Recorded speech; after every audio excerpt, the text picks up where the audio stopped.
ಪ್ರಾರಂಭ ಮಾಡಿದ್ವಿ. ಈ ದಿನ ಚರ್ಚೆನ ಮುಂದುವರಿಸೋಣ. ಮೊದಲಿಗೆ ಆ, ಮಂಗಳಾಚರಣ ಗುರು ಪರಂಪರೆಗೆ ಪ್ರಾರ್ಥನೆ ಹೇಳಿ ಪ್ರಾರಂಭ ಮಾಡೋಣ. ಓಂ ಅಜ್ಞಾನ ತಿಮಿರಾಂಧಸ್ಯ ಜ್ಞಾನಾಂಜನಶಲಾಖಯ ಚಕ್ಷುರುನ್ಮೀಲಿತಂ ಯೇನ ತಸ್ಮೈ ಶ್ರೀ ಗುರವೇ ನಮಃ. ಶ್ರೀಚೈತನ್ಯಮನೋಭೀಷ್ಟಂ ಸ್ಥಾಪಿತಂ ಯೇನ ಭೂತಲೆ ಸ್ವಯಂ ರೂಪಕದಾ ಮಹ್ಯಂ ದದಾತಿ ಸ್ವಪದಾಂತಿಕಂ. ವಂದೇಹಂ ಶ್ರೀಗುರೋ ಶ್ರೀಯುತಪದಕಮಲಂ ಶ್ರೀಗುರುನ್ ವೈಷ್ಣವಾಂಶ್ಚ ಶ್ರೀರೂಪಂ ಸ ಅಗ್ರಜಾತಂ ಸಹಗಣ ರಘುನಾಥಾನ್ವಿತಂ ತಾಂ ಸಜೀವಂ ಸಾದ್ವೈತಂ ಸಾವಧೂತಂ ಪರಿಜನಸಹಿತಂ ಕೃಷ್ಣಚೈತನ್ಯದೇವಂ ಶ್ರೀರಾಧಾಕೃಷ್ಣಪಾದಾನ್ ಸಹಗಣ ಲಲಿತಾ ಶ್ರೀವಿಶಾಖಾನ್ವಿತಾಂಶ್ಚ ನಮ ಓಂ ವಿಷ್ಣುಪಾದಾಯ ಕೃಷ್ಣಪ್ರೇಷ್ಠಾಯ ಭೂತಲೆ ಶ್ರೀಮತೆ ಭಕ್ತಿವೇದಾಂತ ಸ್ವಾಮಿನ್ನಿತಿ ನಾಮಿನೆ ನಮಸ್ತೆ ಸಾರಸ್ವತೆ ದೇವೆ ಗೌರವಾಣಿ ಪ್ರಚಾರಿಣೆ ನಿರ್ವಿಶೇಷ ಶೂನ್ಯವಾದಿ ಪಾಶ್ಚಾತ್ಯ ದೇಶತಾರಿಣೆ ನಮೋ ಮಹಾವದಾನ್ಯಾಯ ಕೃಷ್ಣ ಪ್ರೇಮ ಪ್ರದಾಯತೆ ಕೃಷ್ಣಾಯ ಕೃಷ್ಣ ಚೈತನ್ಯ ನಾಮ್ನೇ ಗೌರತ್ವಿಷೇ ನಮಃ. ಹೇ ಕೃಷ್ಣ ಕರುಣಾ ಸಿಂಧೋ ದೀನಬಂಧೋ ಜಗತ್ಪತೆ ಗೋಪೇಶ ಗೋಪಿಕಾ ಕಾಂತ ರಾಧಾ ಕಾಂತ ನಮೋಸ್ತುತೆ. ತಪ್ತ ಕಾಂಚನ ಗೌರಾಂಗಿ ರಾಧೆ ವೃಂದಾವನೇಶ್ವರಿ ವೃಷಭಾನುಸುತೆ ದೇವಿ ಪ್ರಣಮಾಮಿ ಹರಿಪ್ರಿಯೆ. ವಾಂಛಾಕಲ್ಪತರುಭ್ಯಶ್ಚ ಕೃಪಾ ಸಿಂಧುಭ್ಯ ಏವ ಚ ಪತಿತಾನಾಂ ಪಾವನೇಭ್ಯೋ ವೈಷ್ಣವೇಭ್ಯೋ ನಮೋ ನಮಃ. ಜಯ ಶ್ರೀ ಕೃಷ್ಣ ಚೈತನ್ಯ ಪ್ರಭು ನಿತ್ಯಾನಂದ ಶ್ರೀ ಅದ್ವೈತ ಗದಾಧರ ಶ್ರೀವಾಸಾದಿ ಗೌರಭಕ್ತವೃಂದ. ಹರೇ ಕೃಷ್ಣ ಕೃಷ್ಣ ಕೃಷ್ಣ ಹರೇ ಹರೇ ಹರೇ ರಾಮ ರಾಮ ರಾಮ ಹರೇ ಹರೇ. ಮುಖಂ ಕರೋತಿ ವಾಚಾಲಂ ಪಂಗುಂ ಲಂಘಯತೆ ಗಿರಿಂ ಯತ್ಕೃಪಾತಮಹಂ ವಂದೇ ಶ್ರೀಗುರುಂ ದೀನತಾರಿಣಂ. ಹರೇ ಕೃಷ್ಣ. ಎಲ್ಲ ಭಕ್ತರಿಗೆ ನಮಸ್ಕಾರ. ಆ, ಚರ್ಚೆ ಪ್ರಾರಂಭ ಮಾಡಲಿಕ್ಕೂ ಮುಂಚೆ ನಾವು ವಾಡಿಕೆಯಂತೆ ಶ್ಲೋಕವನ್ನು ಪಠಣೆ ಮಾಡ್ತೀವಿ. ಒಟ್ಟಾಗಿ ಒಮ್ಮೆ ಎರಡೂ ಮಂತ್ರಗಳನ್ನು ಹೇಳೋಣ. ಆನಂತರ ಯಾರು ಇಲ್ಲಿವರೆಗೆ ಪಠಣೆ ಮಾಡಿಲ್ವೋ ಅವರು ಹ್ಯಾಂಡ್ ರೈಸ್ ಮಾಡಿ ಇಂಡಿಕೇಟ್ ಮಾಡಿ ಸೂಚಿಸಿ ಅವ್ರಿಗೆ ಹೆಸರನ್ನು ನಾನು ಹೇಳ್ತೀನಿ, ಆಗ ಅವರು ಮಾತ್ರ ಪಠಣೆ ಮತ್ತೆ ಮಾಡುವಂತೆ. ಒಟ್ಟಾಗಿ ಓಂ ಪೂರ್ಣಮದಃ ಪೂರ್ಣಮಿದಂ ಪೂರ್ಣಾತ್ ಪೂರ್ಣಮುದಚ್ಯತೆ ಪೂರ್ಣಸ್ಯ ಪೂರ್ಣಮಾದಾಯ ಪೂರ್ಣಮೇವಾವಶಿಷ್ಯತೆ. ಈಶಾವಾಸ್ಯಂ ಇದಂ ಸರ್ವಂ ಯತ್ಕಿಂಚ ಜಗತ್ಯಾಂ ಜಗತ್ ತೇನ ತ್ಯಕ್ತೇನ ಭುಂಜೀಥಾ ಮಾ ಗೃಧಃ ಕಸ್ಯ ಸ್ವಿद्धನಂ. ಹರೇ ಕೃಷ್ಣ. ಓಕೆ, ಶಾಂತ ಮಾತಾಜಿ ಓದಿ ಹೇಳಿ, ಅನ್ಮ್ಯೂಟ್ ಮಾಡಿ. ಎರಡು. ಓಂ ಪೂರ್ಣಮದಃ ಪೂರ್ಣಮಿದಂ ಪೂರ್ಣಾತ್ ಪೂರ್ಣಂ ಮುದಚ್ಯತೆ ಪೂರ್ಣಸ್ಯ ಪೂರ್ಣಮಾದಾಯ ಪೂರ್ಣಮೇವಾವಶಿಷ್ಯತೆ. ಮಂತ್ರ ಒಂದು. ಈಶಾವಾಸಂ ಇದಂ ಸರ್ವಂ ಯತ್ಕಿಂಚ ಜಗತ್ತೇನ ತತ್ತೇನ ಭುಂಜಿತಾ ಮಾ ಗೃಧಃ ಕನ್ಯಸಿದ್ಧನಂ. ಕಸ್ಯ ಸ್ವಿद्धನಂ. ಕಸ್ಯ ಸ್ವಿद्धನಂ. ಸ್ವಿद्धನಂ. ಕಸ್ಯ ಸ್ವಿद्धನಂ. ಓಕೆ. ರಮ್ಯಾ ಅಂಡ್ ರಂಜಿನಿ ಹೇಳಿ. ಹರೇ ಕೃಷ್ಣ ಪ್ರಭುಜಿ. ಹರೇ ಕೃಷ್ಣ. ಓಂ ಪೂರ್ಣಮದಃ ಪೂರ್ಣಮಿದಂ ಪೂರ್ಣಾತ್ ಪೂರ್ಣಮುದಚ್ಯತೆ ಪೂರ್ಣಸ್ಯ ಪೂರ್ಣಮಾದಾಯ ಪೂರ್ಣಮೇವಾವಶಿಷ್ಯತೆ. ಈಶಾವಾಸ್ಯಮಿದಂ ಸರ್ವಂ ಯತ್ಕಿಂಚ ಜಗತ್ಯಾಂ ಜಗತ್ ತೇನ ತ್ಯಕ್ತೇನ ಭುಂಜೀತಾ ಮಾ ಗೃಧಃ ಕಸ್ಯ ಸ್ವಿದ್ದನಂ. ನಿಮ್ ಜೊತೆ ಇನ್ನೊಬ್ರು ಇದ್ದಾರಾ? ಪ್ರಭುಜಿ, ಅಕ್ಕ ಮತ್ತೆ ತಂಗಿ ಇಬ್ರು ಒಂದೇರಲ್ಲೇ ಜಾಯ್ನ್ ಆಗ್ತಿದ್ರು. ಅವ್ರಿಗೆ ಹೇಳಲಿಕ್ಕೆ ಹೇಳಿ. ಪ್ರಭುಜಿ ಹೇಳ್ತಿದ್ರು. ಹರೇ ಕೃಷ್ಣ ಪ್ರಭುಜಿ. ಹರೇ ಕೃಷ್ಣ. ಓಂ ಪೂರ್ಣಮದ ಪೂರ್ಣಮಿದಂ ಪೂರ್ಣಾತ್ ಪೂರ್ಣಮುದಚ್ಯತೆ ಪೂರ್ಣಸ್ಯ ಪೂರ್ಣಮಾದಾಯ ಪೂರ್ಣಮೇವಾವಶಿಷ್ಯತೆ. ಮಂತ್ರ ಒಂದು. ಈಶಾವಾಸ್ಯಮಿದಂ ಸರ್ವಂ ಯತ್ಕಿಂಚ ಜಗತ್ಯಾಂ ಜಗತ್ ತೇನ ತ್ಯಕ್ತೇನ ಭುಂಜೀತಾ ಮಾ ಗೃಧಃ ಕಸ್ಯ ಸ್ವಿद्धನಂ. ಕೇಶವಿ ಹರಿವಲ್ಲಭ ಮಾತಾಜಿ. हरे कृष्णा प्रभु जी, दंडवत हरे प्रणाम। कृष्ण, हरे कृष्ण। ओम पूर्णमद पूर्णमिदं पूर्णात् पूर्णमुदच्यते पूर्णस्य पूर्णमादाय पूर्णमेवावशिष्यते। वशिष्यते, सारी पूर्णमेवावशिष्यते। हाँ, हाँ, मंत्र ಒಂದು ಈಶಾವಾಸ್ಯಮಿದಂ ಸರ್ವಂ ಯತ್ಕಿಂಚ ಜಗತ್ಯಾಂ ಜಗತ್ ತೇನ ತ್ಯಕ್ತೇನ ಭುಂಜಿತ ಮಾಗೃತಃ ಕಸ್ಯ ಸ್ವಿದ್ದನಂ। ಹ್ಮ್. ಹರೇ ಕೃಷ್ಣ ಪ್ರಭು। ಹರೇ ಕೃಷ್ಣ. ಸಾಮಾನ್ಯವಾಗಿ ನಿಮಗೆ ಪರೀಕ್ಷೆ ಏನು ಶ್ಲೋಕ ಪರೀಕ್ಷೆ ಏನಿರುತ್ತೆ ಅದರಲ್ಲೂ ಕೂಡ ನೀವು ಸರಿಸುಮಾರು 70% ಮಾರ್ಕ್ಸ್ ಪಡಿಬೇಕು. ಆವಾಗಲೇ ಅದು ಪಾಸ್ ಅಂತ ಹೇಳೋದು. ಆ 70% ಮಾರ್ಕ್ಸಲ್ಲಿ ಬರೀ ಶ್ಲೋಕ ಬಾಯ್ಪಾಠ ಮಾಡಿ ಹೇಳೋದಲ್ಲ, ಅದರ ಅರ್ಥವನ್ನು ಹೇಳೋದನ್ನ ಕನ್ಸಿಡರ್ ಮಾಡ್ತಾರೆ. ಹಾಂ, ಸೊ ಮುಂಬರುವಂತಹ ಯೂನಿಟ್ಸ್ನಲ್ಲಿ ನಿಮ್ಗೆ ಇನ್ನೂ ಹೆಚ್ಚು ಶ್ಲೋಕಗಳ ಇರ್ತದೆ. ಆ, ಈ ಒಂದು ಈಶೋಪನಿಷತ್ ಘಟಕ ಏನಿದೆ, ಯೂನಿಟ್ ಇದೆ, ಇದರಲ್ಲೇ ಕಡಿಮೆ ಶ್ಲೋಕ ಇರುವಂಥದ್ದು. ಎಷ್ಟು? ಎರಡೇ. ಸೊ ಎರಡೇ ಶ್ಲೋಕ ಇರೋದ್ರಿಂದ ಪ್ರತಿಯೊಂದನ್ನು ಮುಖ್ಯವಾಗಿ ನೋಡ್ತಾರೆ. ಸಣ್ಣ ಮಿಸ್ಟೇಕ್ ಮಾಡಿದ್ರು ಅದರಿಂದನೂ ಮಾರ್ಕ್ಸ್ ಕಟ್ ಆಗುತ್ತೆ. ಓಕೆ, ಸೊ ಪ್ರತಿಯೊಂದನ್ನು ಗಮನಿಸಬೇಕು. ಆನಂತರ ವಿಶೇಷವಾಗಿ ಅರ್ಥನ ಪೂರ್ತಿಯಾಗಿ ಹೇಳೋಕ್ಕೆ ನೀವು ನೆನಪಿಟ್ಟು ಹೇಳಬೇಕದನ್ನ, ಅದು ಇಂಪಾರ್ಟೆಂಟ್. ಆಮೇಲೆ ಪರೀಕ್ಷೆ ಮಾಡೋ ಸಮಯದಲ್ಲಿ ಅವರು ಕೆಲವು ರೂಲ್ಸ್ ಹೇಳ್ತಾರೆ. ಏನದು? ವಿಡಿಯೋ ಆನ್ ಇಟ್ಟಿರಬೇಕು, ಕಣ್ಣು ಮುಚ್ಚಿರಬೇಕು. ಅವ್ರು ಹೇಳ್ತಾರೆ ನಿಮಗೆ ಮಾಡೋ ಟೈಮಲ್ಲಿ. ಓಕೆ, ಸೊ ಆ ಪರೀಕ್ಷೆ ಡೀಟೇಲ್ಸ್ನೆಲ್ಲ ಆ ಪರೀಕ್ಷೆ ಸಮಯದಲ್ಲೇ ನಾವು ಡಿಸ್ಕಸ್ ಮಾಡೋಣ.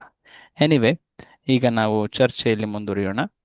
ಸೊ ಲಾಸ್ಟ್ ಟೈಮ್ ನಾವು ಈ ಮೊದಲ ಮಂತ್ರ ಈಶಾವಾಸ್ಯ ತತ್ವ, ಆ ಶ್ಲೋಕನ ನೀವು ಎಲ್ಲ ಗಮನಿಸಿದ್ದೀರಾ?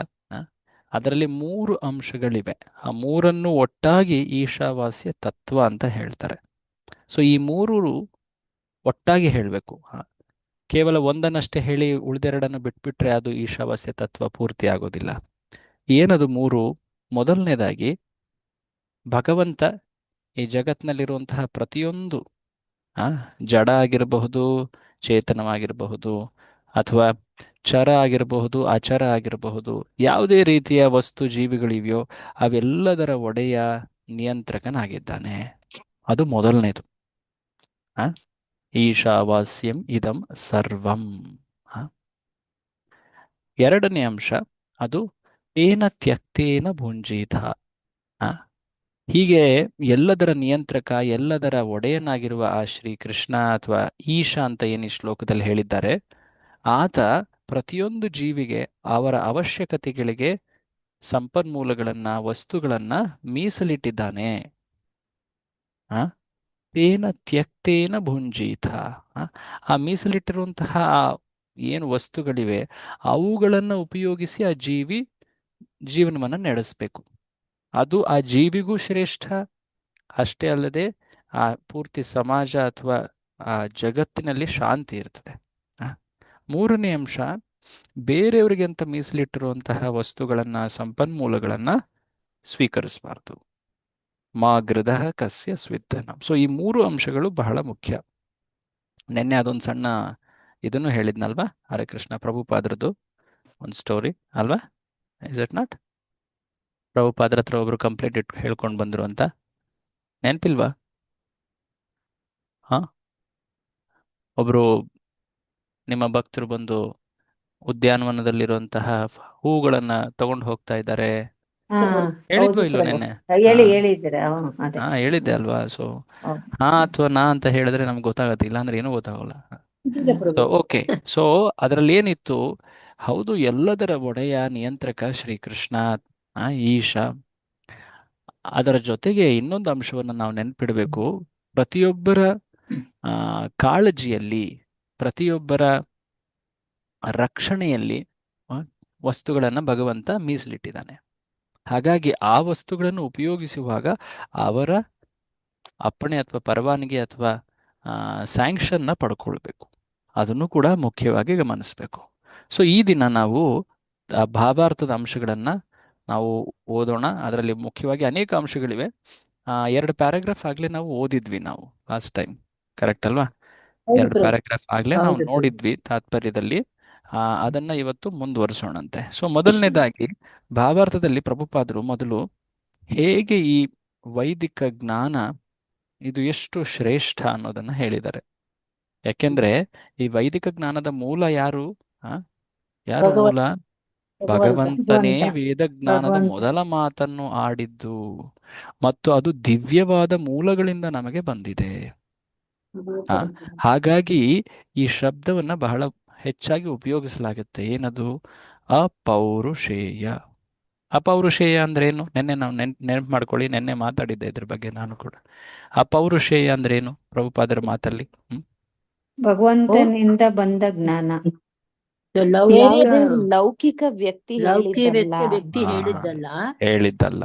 ಹಾ, ಹಾಗಿದ್ರೆ ಯಾರು ಭಗವಂತ ಹೇಳಿದ್ದು? ಆಡಿರೋ ಮಾತುಗಳು. ಭಗವಂತ ಗುರು ಭಗವಂತ. ಆಡಿದ್ದು. ಪರಂಪರೆಯಿಂದ ಬಂದವರು ಗುರು ಹೇಳಿರೋದು. ಹೇಳೋ ಮಾತು ಕೂಡ ಭಗವಂತ ಆಡಿದ ಭಗವಂತನ ಮಾತುಗಳು. ಮಾತು. ಹಾ, ಸೊ ಗುರು ಹೇಳಿದ ಮಾತು ಅನ್ನೋದು ಹೌದು, ಅದು ಸರಿ. ಬಟ್ ಗುರು ಯಾರ ಮಾತನ್ನ ರಿಪೀಟ್ ಮಾಡ್ತಾರೆ? ಭಗವಂತನ ಮಾತು. ಭಗವಂತನ ಮಾತು. ಸೊ ಹಾಗಾಗಿ ಸಂಪೂರ್ಣವಾದ ಉತ್ತರ ಏನು? ಅಪೌರುಷೇಯ ಅಂದ್ರೆ ಯಾವುದೇ ಒಂದು ಈ ಜಗತ್ತಿನ ವ್ಯಕ್ತಿ ಹೇಳಿದ್ದಲ್ಲ. ಆ ಭಗವಂತ ಭಗವಂತ. ಹೇಳಿದ ಮಾತು, ಅದನ್ನೇ ಗುರುವು ಕೂಡ ಅದನ್ನ ಪುನರುಕ್ತಿ ಮಾಡ್ತಾರೆ ಅಂತ. ಸೊ ಅದಕ್ಕೆ ಅಪೌರುಷೇಯ. ಸೊ ಯಾವ ಜ್ಞಾನಕ್ಕೆ ಅಪೌರುಷೇಯ ಅಂತ ಹೇಳ್ತಾರೆ? ವೈದಿಕ ಜ್ಞಾನ. ಓಕೆ, ಸೊ ಅದನ್ನ ಪ್ರಭುಪಾದರು 4 ದೋಷಗಳ ಬಗ್ಗೆ ಹೇಳಿದ್ರು. ಇದನ್ನೆಲ್ಲ ನಾವು ಪರಿಚಯದಲ್ಲಿ ನೋಡಿದ್ದೀವಿ. ಸೊ ಆ ಭಗವಂತ ಈ ಜಗತ್ತಿನಲ್ಲಿ ಈ ಜ್ಞಾನವನ್ನು ಮೊದಲನಾಗಿ ಬ್ರಹ್ಮನಿಗೆ ನೀಡಿದ. ಭಾಗವತದಲ್ಲಿ ಹೇಳಿದ್ದಾರೆ, ತೇನೆ ಬ್ರಹ್ಮ ಹೃದಯ ಆದಿ ಕವಯೇ. ಸೊ ಅವರಿಗೆ ನೀಡಿದ.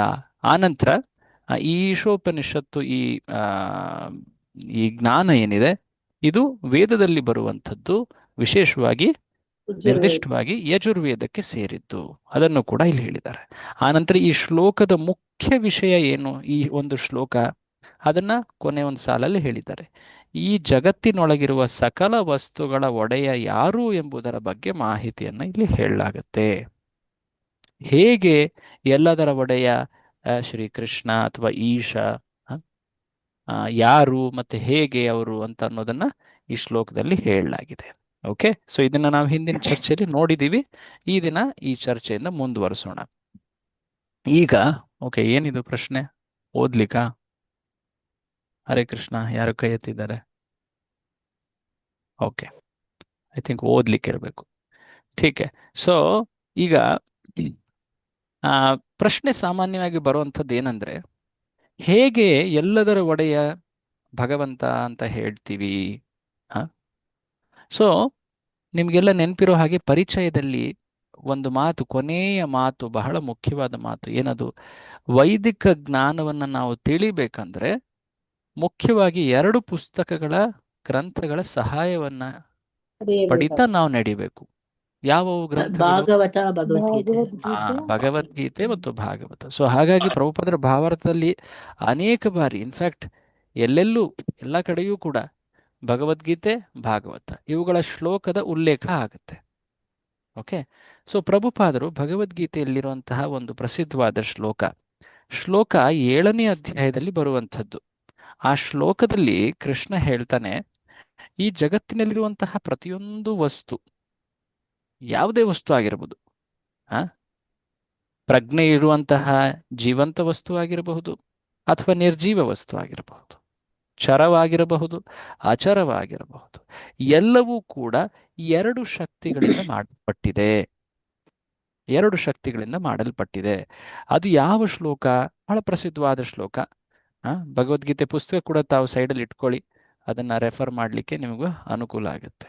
ಭಗವದ್ಗೀತೆ 7ನೇ ಅಧ್ಯಾಯದಲ್ಲಿ ಕೃಷ್ಣ ಹೇಳೋದು ನನ್ನ 2 ಶಕ್ತಿಗಳ ಬಗ್ಗೆ ಅಂತ ಕೃಷ್ಣ ಹೇಳ್ತಾನೆ. ಯಾವುದದು? ಮೊದಲನೇದು 4ನೇ ಶ್ಲೋಕದಲ್ಲಿ ಹೇಳಿದ್ದಾರೆ, 7ನೇ ಅಧ್ಯಾಯದಲ್ಲಿ. ಭೂಮಿರಾಪೋ ನಲೋ ವಾಯು ಖಂ ಮನೋಬುದ್ಧಿರೇವಚ ಅಹಂಕಾರ ಇತಿ ಎಮ್ಮೆ ಭಿನ್ನ ಪ್ರಕೃತಿರಷ್ಟಧ. ಏನ್ ಹೇಳ್ತಾ ಇದ್ದಾನೆ ಕೃಷ್ಣ? ಅನುವಾದ ಓದಿ, ಲೀಲಾ ನಂದಿನಿ ಮಾತಾಜಿಯವರು ಓದಿ. ಯಾರು ಓದ್ಲಿಕ್ಕೆ ಬಯಸ್ತಾರೋ ಕೈ ಎತ್ತಬೇಕು. ಸುಮ್ಮನೆ ಓದೋದೆಲ್ಲ ಗೊತ್ತಾಗೋದಿಲ್ಲ ಯಾರು ಓದ್ತಾ ಇದ್ದೀರಂತ. ಓದಿ, ಲೀಲಾ ನಂದಿನಿ ಅವರು ಓದಿ, ಮಾತಾಜಿಯವರು. ಹಾ, ಭಗವದ್ಗೀತೆ 7ನೇ ಅಧ್ಯಾಯದಲ್ಲಿ ಪರ ಅಥವಾ ಅಪರ ಅಲ್ಲ ಪ್ರಕೃತಿ ಅಲ್ಲ ಅಲ್ಲ ಅಲ್ಲ ನಾನೀಗ ಭಗವದ್ ಶ್ಲೋಕ ತೋರಿಸ್ತಾ ಇದ್ದೀನಿ ನಿಮಗೆ. ಭಗವದ್ಗೀತೆ ಶ್ಲೋಕದ ಅನುವಾದ ತೋರಿಸ್ತಾ ಇದ್ದೀನಿ ಸ್ಕ್ರೀನಲ್ಲಿ, ಅದನ್ನು ಓದಿ. ಕಾಣ್ತಾ ಇಲ್ವಾ? ಭಗವದ್ಗೀತೆ ಬುಕ್. ಹಾ, ಪುಸ್ತಕ ಇಲ್ಲಿ ಸ್ಕ್ರೀನಲ್ಲಿ ಕಾಣ್ತಾ ಇದೆ ನೋಡಿ. 8ನೇ ಅಧ್ಯಾಯ, ಅನುವಾದ. 7ನೇ ಅಧ್ಯಾಯ, ಶ್ಲೋಕ ಎಷ್ಟು? ಹಾ ಪ್ರಭು ಇಲ್ಲೇ ಸಿಕ್ತು. ಬರ್ತೀನಿ ಭೂಮಿ ಅದಕ್ಕೆ ಬಸ್ ಭಾವಾರ್ಥನ ಪ್ರಭು. ಅನುವಾದ. ಅನುವಾದ ಅನುವಾದ ಭೂಮಿ, ನೀರು, ಅಗ್ನಿ, ವಾಯು, ಆಕಾಶ, ಮನಸ್ಸು, ಬುದ್ಧಿ ಮತ್ತು ಅಹಂಕಾರ ಈ 8 ತನ್ನ ಪ್ರತ್ಯೇಕಗೊಂಡ ಭೌತಿಕ ಶಕ್ತಿಗಳಾಗಿವೆ. ಹಾ. ಸೊ ಮೊದಲನೇದಾಗಿ ಕೃಷ್ಣ ಹೇಳುವಂತಹ ಶಕ್ತಿ ಯಾವುದು? ಭೌತಿಕ ಶಕ್ತಿ. ಇದಕ್ಕೆ ಹೆಸರು ಇನ್ನೊಂದು ಅಂದ್ರೆ ಭಿನ್ನ ಪ್ರಕೃತಿ. ಕೃಷ್ಣ ಶ್ಲೋಕದಲ್ಲಿ ಹೇಳಿದ್ದಾನೆ ನೋಡಿ, ಭಿನ್ನ ಪ್ರಕೃತಿ. ಇದು ನನ್ನ ಪ್ರಕೃತಿ, ಮೇ ಭಿನ್ನ ಪ್ರಕೃತಿ. ಮೇ ಅಂದ್ರೆ ಏನರ್ಥ? ನನ್ನದು ಅಂತ. ನೋಡಿ, ಮೇ ಅಂದ್ರೆ ಯಾರ್ದು? ನನ್ನದು. ಈ ಶಕ್ತಿ ಇದು ನನ್ನದು. ಈ ಶಕ್ತಿಯಲ್ಲಿ 8 ವಿಧಗಳಿವೆ ಒಳಗೆ. ಯಾವುವು? ಅವೆಲ್ಲ ಗೊತ್ತಿದೆ. ಪಂಚಮಹಾಭೂತ, ಮನಸ್ಸು, ಬುದ್ಧಿ, ಅಹಂಕಾರ. ಬಟ್ ಇವೆಲ್ಲವೂ ಕೂಡ ಯಾರ ಶಕ್ತಿ? ಯಾರ ಶಕ್ತಿ ಅಂತ ಹೇಳಿದ್ದಾರೆ? ಯಾರ ಶಕ್ತಿ? ಶ್ಲೋಕದಲ್ಲಿ ಭಗವಂತನ ಶಕ್ತಿ. ಯಾವ ಶಬ್ದದಲ್ಲಿ ಅದು ಸ್ಪಷ್ಟ ಆಗತ್ತೆ? ಮೇ. ಅಪರ. ಮೇ ಅಲ್ಲ, ಮೇ. ಮೇ ಅಂದ್ರೆ ಏನು? ಸಂಸ್ಕೃತದ ಶಬ್ದ ಮೇ ಅಂದ್ರೆ ನನ್ನ ಶಕ್ತಿ. ಕೃಷ್ಣ ಸ್ಪಷ್ಟವಾಗಿ ಹೇಳಿ, ಇದು ನನ್ನ ಶಕ್ತಿ. ಈಗ ಇದ್ರ ಮುಂದಿನ ಶ್ಲೋಕ ನೋಡಿ. ಇದರ ಮುಂದಿನ ಶ್ಲೋಕದಲ್ಲಿ ಇನ್ನೊಂದು ಶಕ್ತಿ ಬಗ್ಗೆ ಹೇಳ್ತಾನೆ ಕೃಷ್ಣ. ಅಪರೇಯಂ ಇತಸ್ತ್ವನ್ಯಾಂ ಪ್ರಕೃತಿಂ ವಿದ್ಧಿ ಮೇ ಪರಾಂ ಜೀವಭೂತಾಂ ಮಹಾಬಾಹೋ ಯಯೇದಂ ಧಾರ್ಯತೆ ಜಗತ್. ಕೃಷ್ಣ ಹೇಳ್ತಾ ಇದ್ದಾನೆ ಇಲ್ಲಿ, ಆ ಭೌತಿಕ ಅಥವಾ ಭಿನ್ನ ಪ್ರಕೃತಿಗಿಂತ ಇನ್ನೊಂದು ಅನ್ಯ ಪ್ರಕೃತಿ ಇದೆ. ಇನ್ನೊಂದು ಪ್ರಕೃತಿ ಇದೆ, ಅದು ಕೂಡ ನನ್ನದೇ. ವಿಧಿ ಮೇ, ಅದು ಕೂಡ ನನ್ನದೇ. ಆದರೆ ಇದು ಮುಂಚೆ ಹೇಳಿದ್ದಂತಹ ಪ್ರಕೃತಿ ಅಥವಾ ಶಕ್ತಿಗಿಂತ ಶ್ರೇಷ್ಠವಾದದ್ದು. ಪರಾಂ. ಪರಾಂ ಯಾವುದದು? ಜೀವಭೂತ. ಸೊ ಜೀವಿಗಳೂ ಕೂಡ ಯಾರ ಶಕ್ತಿ? ಭಗವಂತನದೇ. ಭಗವಂತನ ಶಕ್ತಿ. ಸೊ ಮೊದಲನೇದು ಆ 8 ವಿಧಗಳುಳ್ಳಂತಹ ಒಟ್ಟಾರೆ ಅದನ್ನ ಭಿನ್ನ ಪ್ರಕೃತಿ ಅಂತ ಹೇಳಿದ್ದಾರೆ. ಇಲ್ಲಿ ಇನ್ನೊಂದು ಎರಡನೆಯ ಶಕ್ತಿ, ಅದು ಪರಾ ಪ್ರಕೃತಿ ಅಂತ ಹೇಳಿದ್ದಾರೆ. ಸೊ ಮೊದಲನೇದಕ್ಕೆ ಭಿನ್ನ ಪ್ರಕೃತಿ ಅಥವಾ ಅಪರಾ ಪ್ರಕೃತಿ ಅಂತ ಹೇಳ್ತಾರೆ. ಅಂದ್ರೆ ಭೌತಿಕ ಶಕ್ತಿ, ಸರಳ ಶಬ್ದ. ಇದರಲ್ಲಿ ಏನ್ ಹೇಳಿದ್ದಾರೆ? ಇದು ಯಾವುದು? ಜೀವಭೂತ. ಜೀವಿಗಳು ಯಾವ ಶಕ್ತಿ? ಅವುಗಳಿಗೆ ಯಾವ ಶಕ್ತಿ ಅಂತ ಹೇಳ್ತಾರೆ? ಪರಾಶಕ್ತಿ. ಯಾರು ಓದ್ತಾ ಇದ್ರಿ? ಅವರೇ ಓದಿ ಅನುವಾದ. ಹರೇ ಕೃಷ್ಣ. ಯಾರು ಓದ್ತಾ ಇದ್ದು? ಮಹಾಭಾವುವಾದ ಅರ್ಜುನನೇ, ಇವೆಲ್ಲದೆ ತನ್ನ ಇನ್ನೂ ಶ್ರೇಷ್ಠವಾದ ಮತ್ತೊಂದು ಶಕ್ತಿ ಇದೆ. ಅದು ಈ ಭೌತಿಕ ಮತ್ತು ಕೆಳಮಟ್ಟದ ಪ್ರಕೃತಿಯ ಸಂಪನ್ಮೂಲಗಳನ್ನು ಬಳಸಿಕೊಳ್ಳುತ್ತಿರುವ ಜೀವಿಗಳಿಂದ ಆದದ್ದು. ಸೊ ಈ ಜೀವಿಗಳನ್ನ ಒಂದು ಶಕ್ತಿ ಅಂತ ಕೃಷ್ಣ ಹೇಳ್ತಾ ಇದ್ದಾನೆ. ಅದು ನನ್ನ ಶಕ್ತಿ ಅಂತ ಹೇಳಿದ್ದಾನೆ. ನನ್ನ ಇನ್ನೂ ಶ್ರೇಷ್ಠವಾದ ಮತ್ತೊಂದು ಶಕ್ತಿ ಇದೆ. ಸೊ ಈ ವಿಶೇಷ ಏನು ಈ ಶಕ್ತಿದು ಅಂದ್ರೆ, ಭೌತಿಕ ಮತ್ತು ಕೆಳಮಟ್ಟದ ಪ್ರಕೃತಿಯನ್ನ ಅದು ಬಳಸಿಕೊಳ್ಳುತ್ತೆ. ಜೀವಿಗಳು ಭೌತಿಕ ಶಕ್ತಿಯನ್ನ ಬಳಸ್ಕೊಳ್ತವೆ, ಅವುಗಳನ್ನ ಮಾರ್ಪಾಟು ಮಾಡಬಹುದು. ಅವು ಹೌದ್ ತಾನೆ? ಈ ಜಗತ್ನಲ್ಲಿ ನೋಡ್ತೀವಲ್ವ ನಾವು, ಭೌತಿಕ ಶಕ್ತಿಗಳಲ್ಲಿ ಪೃಥ್ವಿ, ಅಗ್ನಿ, ಜಲ, ವಾಯು ಎಲ್ಲ ಇದೆ. ಇವನ್ನೆಲ್ಲ ಜೀವಿಗಳು ಉಪಯೋಗಿಸ್ತವೆ ತಾನೆ, ಅವುಗಳನ್ನ ಮಾರ್ಪಾಟು ಕೂಡ ಮಾಡ್ತವೆ ತಾನೆ. ಸೊ ಹಾಗಾಗಿ ಜೀವಶಕ್ತಿ ಅಥವಾ ಪರಾ ಪ್ರಕೃತಿ ಅದು ಈ ಭೌತಿಕ ಶಕ್ತಿಗಿಂತ ಶ್ರೇಷ್ಠ. ಪ್ರಭುಪಾದರು ನೀವು, ನಾನು ನಿಮಗೆ ಶ್ಲೋಕದ ಅನುವಾದ ಅಷ್ಟೇ ತೋರಿಸ್ತಾ ಇದ್ದೀನಿ. ಭಾವಾರ್ಥ ಓದಿದ್ರೆ ಇನ್ನೂ ಚೆನ್ನಾಗಿ ಅರ್ಥ ಆಗುತ್ತೆ. ಅದನ್ನು ನೀವು ಮನೆಯಲ್ಲಿ ನೀವು ಟೈಮ್ ಇದ್ದಾಗ ಓದಿ. ಈಗ ಮುಂದಿನ ಶ್ಲೋಕದಲ್ಲಿ ಕೃಷ್ಣ ಒಂದು ರೀತಿ ಡಿಕ್ಲರೇಷನ್ ಮಾಡ್ತಾನೆ. ಎಲ್ರಿಗೂ ಸ್ಪಷ್ಟವಾಗಿ ಇದನ್ನ ಘೋಷಣೆ ಮಾಡ್ತಾನೆ. ಏನದು? ಏತದ್ ಯೋನೀನಿ ಭೂತಾನಿ ಸರ್ವಾಣಿ ಇತಿ ಉಪಧಾರಯ ಅಹಂ ಕೃತ್ಸ್ನಸ್ಯ ಜಗತಃ ಪ್ರಭವಃ ಪ್ರಲಯಸ್ತಥಾ. ಅರ್ಥ ಡೈರೆಕ್ಟ್ ಆಗಿ ಅನುವಾದ ಓದಿ. ಸೃಷ್ಟಿಯಾದ ಎಲ್ಲ ಜೀವಿಗಳಿಗೂ 2 ಪ್ರಕೃತಿಗಳೇ ಮೂಲ. ಈ ಜಗತ್ತಿನಲ್ಲಿ ಭೌತಿಕವಾದ ಮತ್ತು ಆಧ್ಯಾತ್ಮಿಕವಾದ ಎಲ್ಲದರ ಮೂಲವೂ ಅಂತ್ಯವೂ ನಾನೇ ಎಂದು ತಿಳಿದಿಕೋ. ಕೃಷ್ಣ ಸ್ಪಷ್ಟವಾಗಿ ಹೇಳಿದ್ದಾನೆ. ಪ್ರಭುಪಾದರು ಭಾವಾರ್ಥದಲ್ಲಿ ಮೊದಲನೇ ಲೈನಲ್ಲೇ ಹೇಳ್ತಾರೆ ನೋಡಿ, ಅಸ್ತಿತ್ವದಲ್ಲಿರುವುದೆಲ್ಲವೂ ಜಡ ಮತ್ತು ಚೇತನಗಳಿಂದ ಉತ್ಪನ್ನವಾದದ್ದು. ಜಡ ಅಂದ್ರೆ ಏನು? ಭೌತಿಕ ಅಂಶಗಳು. ಆ 8 ಅಂಶಗಳುಳ್ಳ ಇದಾವಲ್ವಾ, ಅವಕ್ಕೆ ಜಡ ಅಂತ ಹೇಳ್ತಾರೆ. ಭೌತಿಕ. ಚೇತನ ಅಂದ್ರೆ ಯಾವುದು? ಇದು ಜೀವಶಕ್ತಿ, ಆತ್ಮ. ಅದಕ್ಕೆ ಚೇತನ ವಸ್ತು ಅಂತ ಹೇಳ್ತಾರೆ. ಸೊ ಈ ಜಗತ್ತಿನಲ್ಲಿ ನಾವೇನು, ನಮ್ಮ ಶರೀರ ಏನಿದೆ, ಈ ಶರೀರದಲ್ಲಿ ಯಾವ್ಯಾವ ಶಕ್ತಿ ಇದೆ? ಯಾರಾದರೂ ಹೇಳ್ತೀರಾ? ಈ ಶರೀರದಲ್ಲಿ ಯಾವ್ಯಾವ ಶಕ್ತಿ ಇದೆ? ಯಾವ್ಯಾವ ಶಕ್ತಿ ಇದೆ? ಎಲ್ಲ ಚೇತನ ಶಕ್ತಿ ಇದೆ. ಚೇತನ ಶಕ್ತಿ ಇದೆ. ಅದೊಂದೇ ಇದೆಯಾ? ಎಲ್ಲ ಇದೆ ಪ್ರಭು. ಭೂಮಿ, ಭೌತಿಕ ಶಕ್ತಿ, ಬೌದ್ಧಿ ಶಕ್ತಿ. ಎರಡೂ ಶಕ್ತಿಗಳಿವೆ.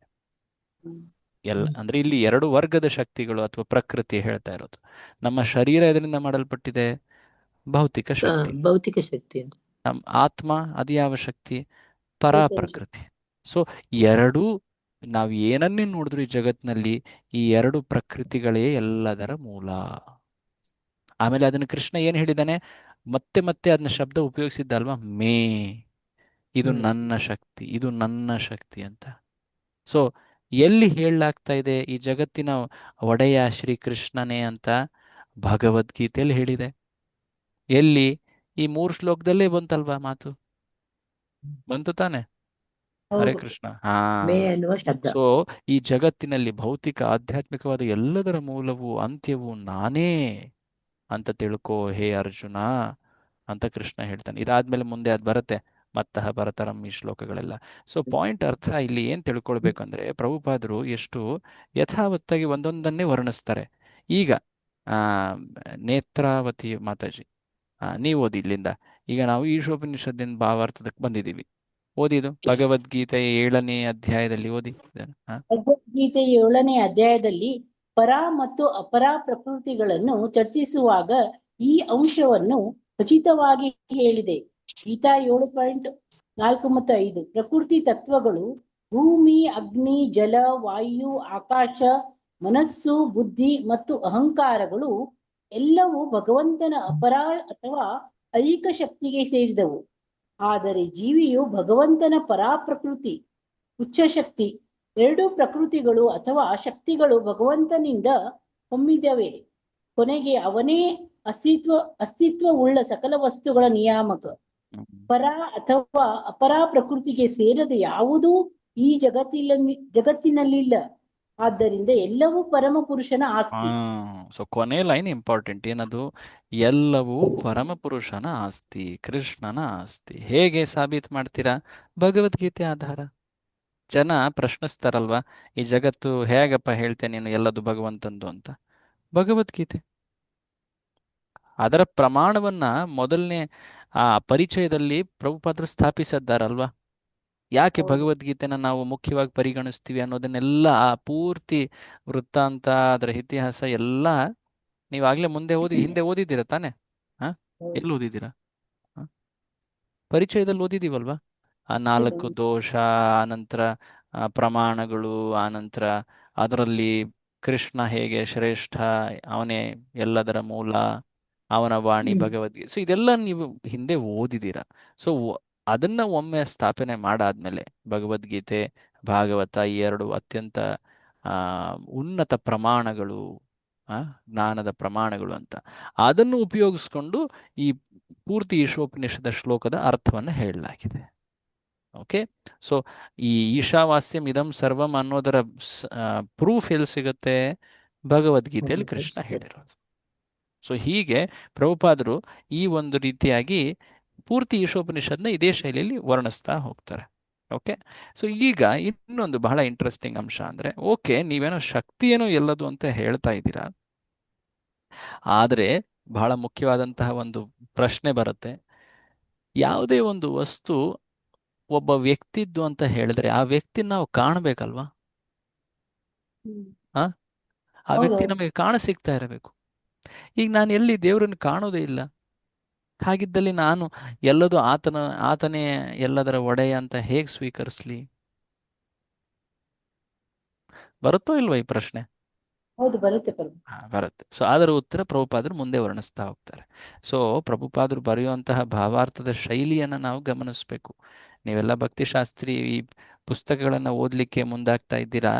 ಪ್ರಭುಪಾದರ ಈ ಲೇಖನ ಶೈಲಿ ಏನಿದೆ, ಭಾವಾರ್ಥಗಳನ್ನು ಹೇಗೆ ವಿವರಿಸಿದ್ದಾರೆ, ಇದನ್ನೆಲ್ಲ ನಾವು ತಿಳ್ಕೊಂಡ್ರೆ ಅದೇ ರೀತಿಯಾಗಿ ನಾವು ಕೂಡ ಅರ್ಥ ಮಾಡ್ಕೊಳ್ತೀವಿ, ಆನಂತರ ಅದೇ ರೀತಿಯಾಗಿ ನಾವು ಕೂಡ ಬೇರೆಯವ್ರಿಗೂ ತಿಳಿಸ್ತೀವಿ.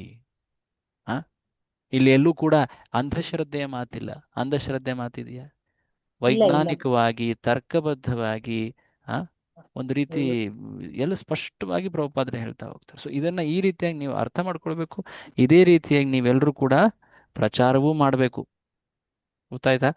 So Okay. ಪ್ರಭುಪಾದರ ಶೈಲಿನ ನಾವು ಅರ್ಥ ಮಾಡಿಕೊಂಡು ಅನುಸರಿಸ್ಬೇಕು. ಸೊ ಪ್ರಭುಪಾದರ ಆ ಒಂದು ಪ್ರಶ್ನೆ ಉತ್ತರ ಮುಂದೆ ಹೇಳ್ತಾ ಹೋಗ್ತಾರೆ. ಆ ಬೇರೆ ಯಾರು ಓದೋಕ್ಕೆ ಮನ್ಸಿಲ್ವಾ? ಕೈ ಎತ್ತಾ ಇಲ್ಲ ಯಾರು? ನಾನು ಕೈ ಎತ್ತಬೇಕು. ನಾನು ಓದ್ತೀನಿ ಪ್ರಭು. ಕೈ ಹಾಕಿಲ್ಲ ನಾನು. ಕೈ ಎತ್ತಿದ್ರೆ ಗೊತ್ತಾಗತ್ತೆ. ಉರುಕ್ರಮ ದಾಮೋದರ್ ಪ್ರಭು. ಹಾ, ನೀವು ಓದಿ ಪ್ರಭು. ಕೃಷ್ಣ ಪ್ರಭು. ಹರೇ ಕೃಷ್ಣ. ಹಾ, ಓದಿ ಪ್ರಭು. ಪರಮ ಪುರುಷ ಪರಮ ಪುರುಷ ಅಥವಾ ದೇವೋತ್ತಮ ಪರಮ ಪುರುಷ ಪರಿಪೂರ್ಣ ವ್ಯಕ್ತಿ ತನ್ನ ನಾನಾ ಬಗೆಯ ಶಕ್ತಿಗಳ ಮೂಲಕ ಎಲ್ಲವನ್ನು ಸರಿಹೊಂದಿಸುವ ಪರಿಪೂರ್ಣವಾದ ಬುದ್ಧಿಶಕ್ತಿ ಅವನಿಗಿದೆ. ಪರಮ ಪುರುಷನನ್ನು ಅನೇಕ ವೇಳೆ ಅಗ್ನಿಗೆ ಹೋಲಿಸಲಾಗಿದೆ. ಹ್ಮ್ ಸವಯವ ಮತ್ತು ಅವಯವ ಮತ್ತು ನಿರವಯವ. ಅವಯವ ಓಕೆ. ಮತ್ತು ಆ ಅಗ್ನಿಯ ಶಾಖ ಮತ್ತು ಬೆಳಕುಗಳಿಗೆ ಹೋಲಿಸಲಾಗಿದೆ. ಅಗ್ನಿಯು ಶಕ್ತಿಯನ್ನು ಶಾಖ ಮತ್ತು ಬೆಳಕಿನ ರೂಪದಲ್ಲಿ ಪರಿವರ್ತಿಸುವಂತೆ ಭಗವಂತನು ತನ್ನ ಶಕ್ತಿಯನ್ನು ನಾನಾ ರೂಪಗಳಲ್ಲಿ ಪ್ರದರ್ಶಿಸುತ್ತಾನೆ. ಹೀಗೆ ಅವನು ಎಲ್ಲದರ ನಿಯಂತ್ರಕ, ಪೋಷಕ ಮತ್ತು ನಿಯಾಮಕ. ಅವನೇ ಎಲ್ಲದರ ಗಾತೃ ಮತ್ತು ದಾತ. ಅವನು ಕಲ್ಪನೆಗೆ ನಿಲುಕದ ಶಕ್ತಿಗಳನ್ನು, ಶಕ್ತಿ, ಸಂಪತ್ತು, ಖ್ಯಾತಿ, ಸೌಂದರ್ಯ, ಜ್ಞಾನ ಮತ್ತು ವೈರಾಗ್ಯಗಳನ್ನು ಉಳ್ಳವನು. ಸೊ ಇಲ್ಲಿ ಒಂದು ಉದಾಹರಣೆನ ನಿಮ್ಗೆ ಹೇಳ್ತಾ ಇದ್ದಾರೆ. ಪ್ರಭುಪಾದರು ಯಾವುದೇ ಒಂದು ಜಟಿಲವಾದ ತತ್ವ ಇದ್ರೆ ಶಾಸ್ತ್ರವೇ ಆ ರೀತಿಯಾಗಿ ವರ್ಣಿಸುತ್ತೆ. ಏನದು? ಉದಾಹರಣೆಗಳ ಮೂಲಕ. ಸೊ ಉದಾಹರಣೆಗಳನ್ನ ನೀವು ಹಿಂದೆ ಕೂಡ ಕಂಡಿದ್ದೀರಾ. ಅದನ್ನ ಒಂದು ತತ್ವಕ್ಕೆ ಅದಕ್ಕೆ ಸ್ಪಷ್ಟವಾಗಿ ತಿಳಿಸ್ಲಿಕ್ಕೆ ಆ ಉದಾಹರಣೆನ ಉಪಯೋಗಿಸ್ತಾರೆ. ಇಲ್ಲೊಂದು ಉದಾಹರಣೆ. ಏನದು ಉದಾಹರಣೆ? ಅಗ್ನಿಯ ಉದಾಹರಣೆ. ಸೊ ಅಗ್ನಿ ಉದಾಹರಣೆಗೆ ಒಂದು ಸಣ್ಣ ದೀಪ. ದೀಪ ಏನಿರುತ್ತೆ, ಆ ದೀಪ ಒಂದು ಜಾಗದಲ್ಲಿ ಸ್ಥಿತವಾಗಿರುತ್ತೆ ಅಲ್ವಾ? ಒಂದು ಜಾಗದಲ್ಲಿ ಇರುತ್ತೆ. ಆದ್ರೆ ಅದರ ಶಾಖ ಮತ್ತೆ ಬೆಳಕು, ಆ ಅಗ್ನಿಯ ಲಕ್ಷಣಗಳಾದಂತಹ ಶಾಖ ಮತ್ತೆ ಬೆಳಕು, ಅವು ಆ ದೀಪದ ಪರಿಧಿಯನ್ನು ಮೀರಿ ದೂರದವರೆಗೆ ಅದು ಹಮ್ಮಿರುತ್ತೆ ಅಥವಾ ಹರಡಿರುತ್ತೆ. ಮೂಲೆಯಲ್ಲಿ ಒಂದು ದೀಪ ಇಟ್ಟರೆ ಸಾಕು, ಆ ಪೂರ್ತಿ ಕೊಠಡಿ ಅಥವಾ ರೂಮ್ ಲೈಟ್ ಬಂದಂಗಾಗುತ್ತೆ, ಕಾಣಿಸುತ್ತೆ ಏನೇನಿದೆ ಎಲ್ಲ ಸುತ್ತಮುತ್ತ. ಅಷ್ಟೇ ಅಲ್ಲದೆ ನೀವು ಸ್ವಲ್ಪ ದೂರ ಇದ್ರೂ ಕೂಡ ಆ ಶಾಖವನ್ನು ಕೂಡ ಅನುಭವಿಸಬಹುದು. ಹೌದ್ ತಾನೆ? ಸೊ ಯಾಕೆ ಇದನ್ನ ಹೇಳಲಾಗ್ತಾ ಇದೆ? ಭಗವಂತ ಪೂರ್ಣ ಪುರುಷೋತ್ತಮ, ಆತ ಆಧ್ಯಾತ್ಮಿಕ ಜಗತ್ತಿನಲ್ಲಿ ತಾನು ಸ್ಥಿತನಾಗಿದ್ದಾನೆ. ಆತ ತನ್ನ ಶಕ್ತಿಗಳ ಮೂಲಕ ಈ ಜಗತ್ತಿನಲ್ಲಿ ಎಲ್ಲೆಡೆ ಆತ ತನ್ನ ಪ್ರಭಾವವನ್ನು ಬೀರ್ತಾ ಇದ್ದಾನೆ. ಹೇಗೆ ಒಂದು ಕಡೆ ಸ್ಥಿತವಾಗಿರುವಂತಹ ದೀಪ, ಆ ದೀಪದಲ್ಲಿರುವಂತಹ ಅಗ್ನಿಯ ಪ್ರಭಾವ ಆ ದೀಪದ ಹತ್ರನೇ ಸಿಗುತ್ತಾ ಅಥವಾ ದೀಪದಿಂದ ಇನ್ನೂ ದೂರವೂ ಸಿಗುತ್ತಾ? ದೂರ ಸಿಗುತ್ತೆ, ಸ್ವಲ್ಪ ದೂರದಲ್ಲಿ ಸಿಗುತ್ತೆ. ಹೇಗೆ? ಯಾವುದರ ಮೂಲಕ? ಆ ಅಗ್ನಿಯ ಶಕ್ತಿಯ ಮೂಲಕ. ಅಗ್ನಿಯ ಶಕ್ತಿ ಯಾವುದು? ಶಾಖ ಮತ್ತೆ ಬೆಳಕು. ಅಗ್ನಿಯು ಶಕ್ತಿಯನ್ನು ಶಾಖ ಮತ್ತು ಬೆಳಕನ ರೂಪದಲ್ಲಿ ಪಸರಿಸುವಂತೆ ಅದು ಹರಡುತ್ತಲ್ವಾ? ಅಗ್ನಿಯ ಪ್ರಭಾವ ನಮಗೆ ಅದರ ಶಕ್ತಿಯ ಮೂಲಕ ಅನುಭವ ಆಗ್ತದೆ. ಹಾಗೆಯೇ ಏನು? ಭಗವಂತನು ತನ್ನ ಶಕ್ತಿಯನ್ನು ನಾನಾ ರೂಪಗಳಲ್ಲಿ ಪ್ರದರ್ಶಿಸುತ್ತಾನೆ. ಈ ಜಗತ್ತಿನೆಲ್ಲೆಡೆ ಭಗವಂತನ ಶಕ್ತಿಗಳು ಕಾರ್ಯರತವಾಗಿರ್ತವೆ. ನಾವು ನನ್ನ ಮುಂದೆ ಕಣ್ಮುಂದೆ ಭಗವಂತ ಕಂಡ್ರೆ ಮಾತ್ರ ನಾನು ಅವನನ್ನು ನಾನು ಸ್ವೀಕರಿಸ್ತೀನಿ ಅಂತ ಹೇಳಿದ್ರೆ ಅದು ಮೂರ್ಖತನ ಆಗುತ್ತೆ. ಈಗ ಉದಾಹರಣೆಗೆ ಯಾವುದೇ ಒಂದು ದೊಡ್ಡದಾದಂತಹ ಒಂದು ಕಂಪನಿ ಇರುತ್ತಪ್ಪ, ಅಥವಾ ಅನೇಕ ಬ್ರಾಂಚ್ಗಳುಳ್ಳಂತಹ ಒಂದು ದೊಡ್ಡ ಕಂಪನಿ ಇರಬಹುದಪ್ಪ. ಉದಾಹರಣೆಗೆ ಟಾಟಾ ಕಂಪ್ನಿ ಅಂತ ತಿಳ್ಕೊಳ್ಳಿ. ಅಫ್ಕೋರ್ಸ್ ಟಾಟಾ ಓನರ್ ತಿಳ್ಕೊಂಡು ಹೋಗಿದ್ದಾರೆ, ಬಟ್ ಎಕ್ಸಾಂಪಲ್ ತಗೊಳ್ಳಿ. ಅಥವಾ ರಿಲಯನ್ಸ್ ಕಂಪ್ನಿ, ಇನ್ನು ಸಿಂಪಲ್ ರಿಲಯನ್ಸ್ ಕಂಪ್ನಿ. ಈಗ ರಿಲಯನ್ಸ್ ಕಂಪ್ನಿ ಯಾರಪ್ಪ ಓನರು? ಅಂಬಾನಿ. ಅಂಬಾನಿ. ನನಗೆ ಆ ಅಂಬಾನಿ ಕಂಡ್ರೆ ಮಾತ್ರ ನಾನು ಅವನು ಒಪ್ಕೊಳ್ತೀನಿ, ಇಲ್ಲಾಂದ್ರೆ ನಾನು ಒಪ್ಕೊಳ್ಳೋದಿಲ್ಲ. ಅವನ ಶಾಪಲ್ಲಿ ಹೋಗಿ ನೋಡ್ತಾರೆ, ಎಲ್ಲ ಕಡೆ ಹುಡುಕ್ತಾರೆ, ಎಲ್ಲಿದ್ದಾನೆ ಅಂಬಾನಿ, ಎಲ್ಲಿದ್ದಾನೆ ಅಂಬಾನಿ, ಅಂಬಾನಿ ಅವನು ಆಳ. ಏ ಅಂಬಾನಿ ಬಾರಯ್ಯ, ನೀನೊಂದು ಬಂದ್ರೆ ಮಾತ್ರ ನಾನು ನಿನ್ನನ್ನು ಸ್ವೀಕರಿಸ್ತೀನಿ, ಇಲ್ಲ ಒಪ್ಕೊಳ್ತೀನಿ, ನೀನೇ ಒಡೆಯ ಅಂತ.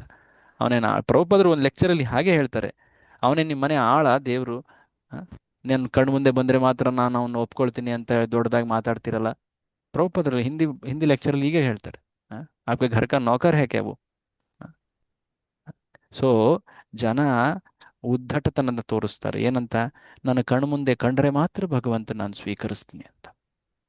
ಎಷ್ಟು ಜನ ಅಂಬಾನಿ ನೋಡಿದ್ದಾರೆ, ಆದರೆ ಎಲ್ಲರೂ ಸ್ವೀಕರಿಸಲೇಬೇಕಾಗುತ್ತಾನೆ, ಯಾಕೆಂದ್ರೆ ಅಂಬಾನಿ ಅನೇಕರನ್ನ ಅಪಾಯಿಂಟ್ ಮಾಡಿರ್ತಾನಲ್ವಾ. ಮ್ಯಾನೇಜರು ಅಥವಾ ಏನೋ ಒಂದು ಕಂಪನಿ, ಅಥವಾ ಏನು ಹೇಳ್ತಾರೆ ಪ್ಲಾಂಟ್ ಓನರು, ಏನೋ ಒಂದು ಇರ್ತದಲ್ವಾ.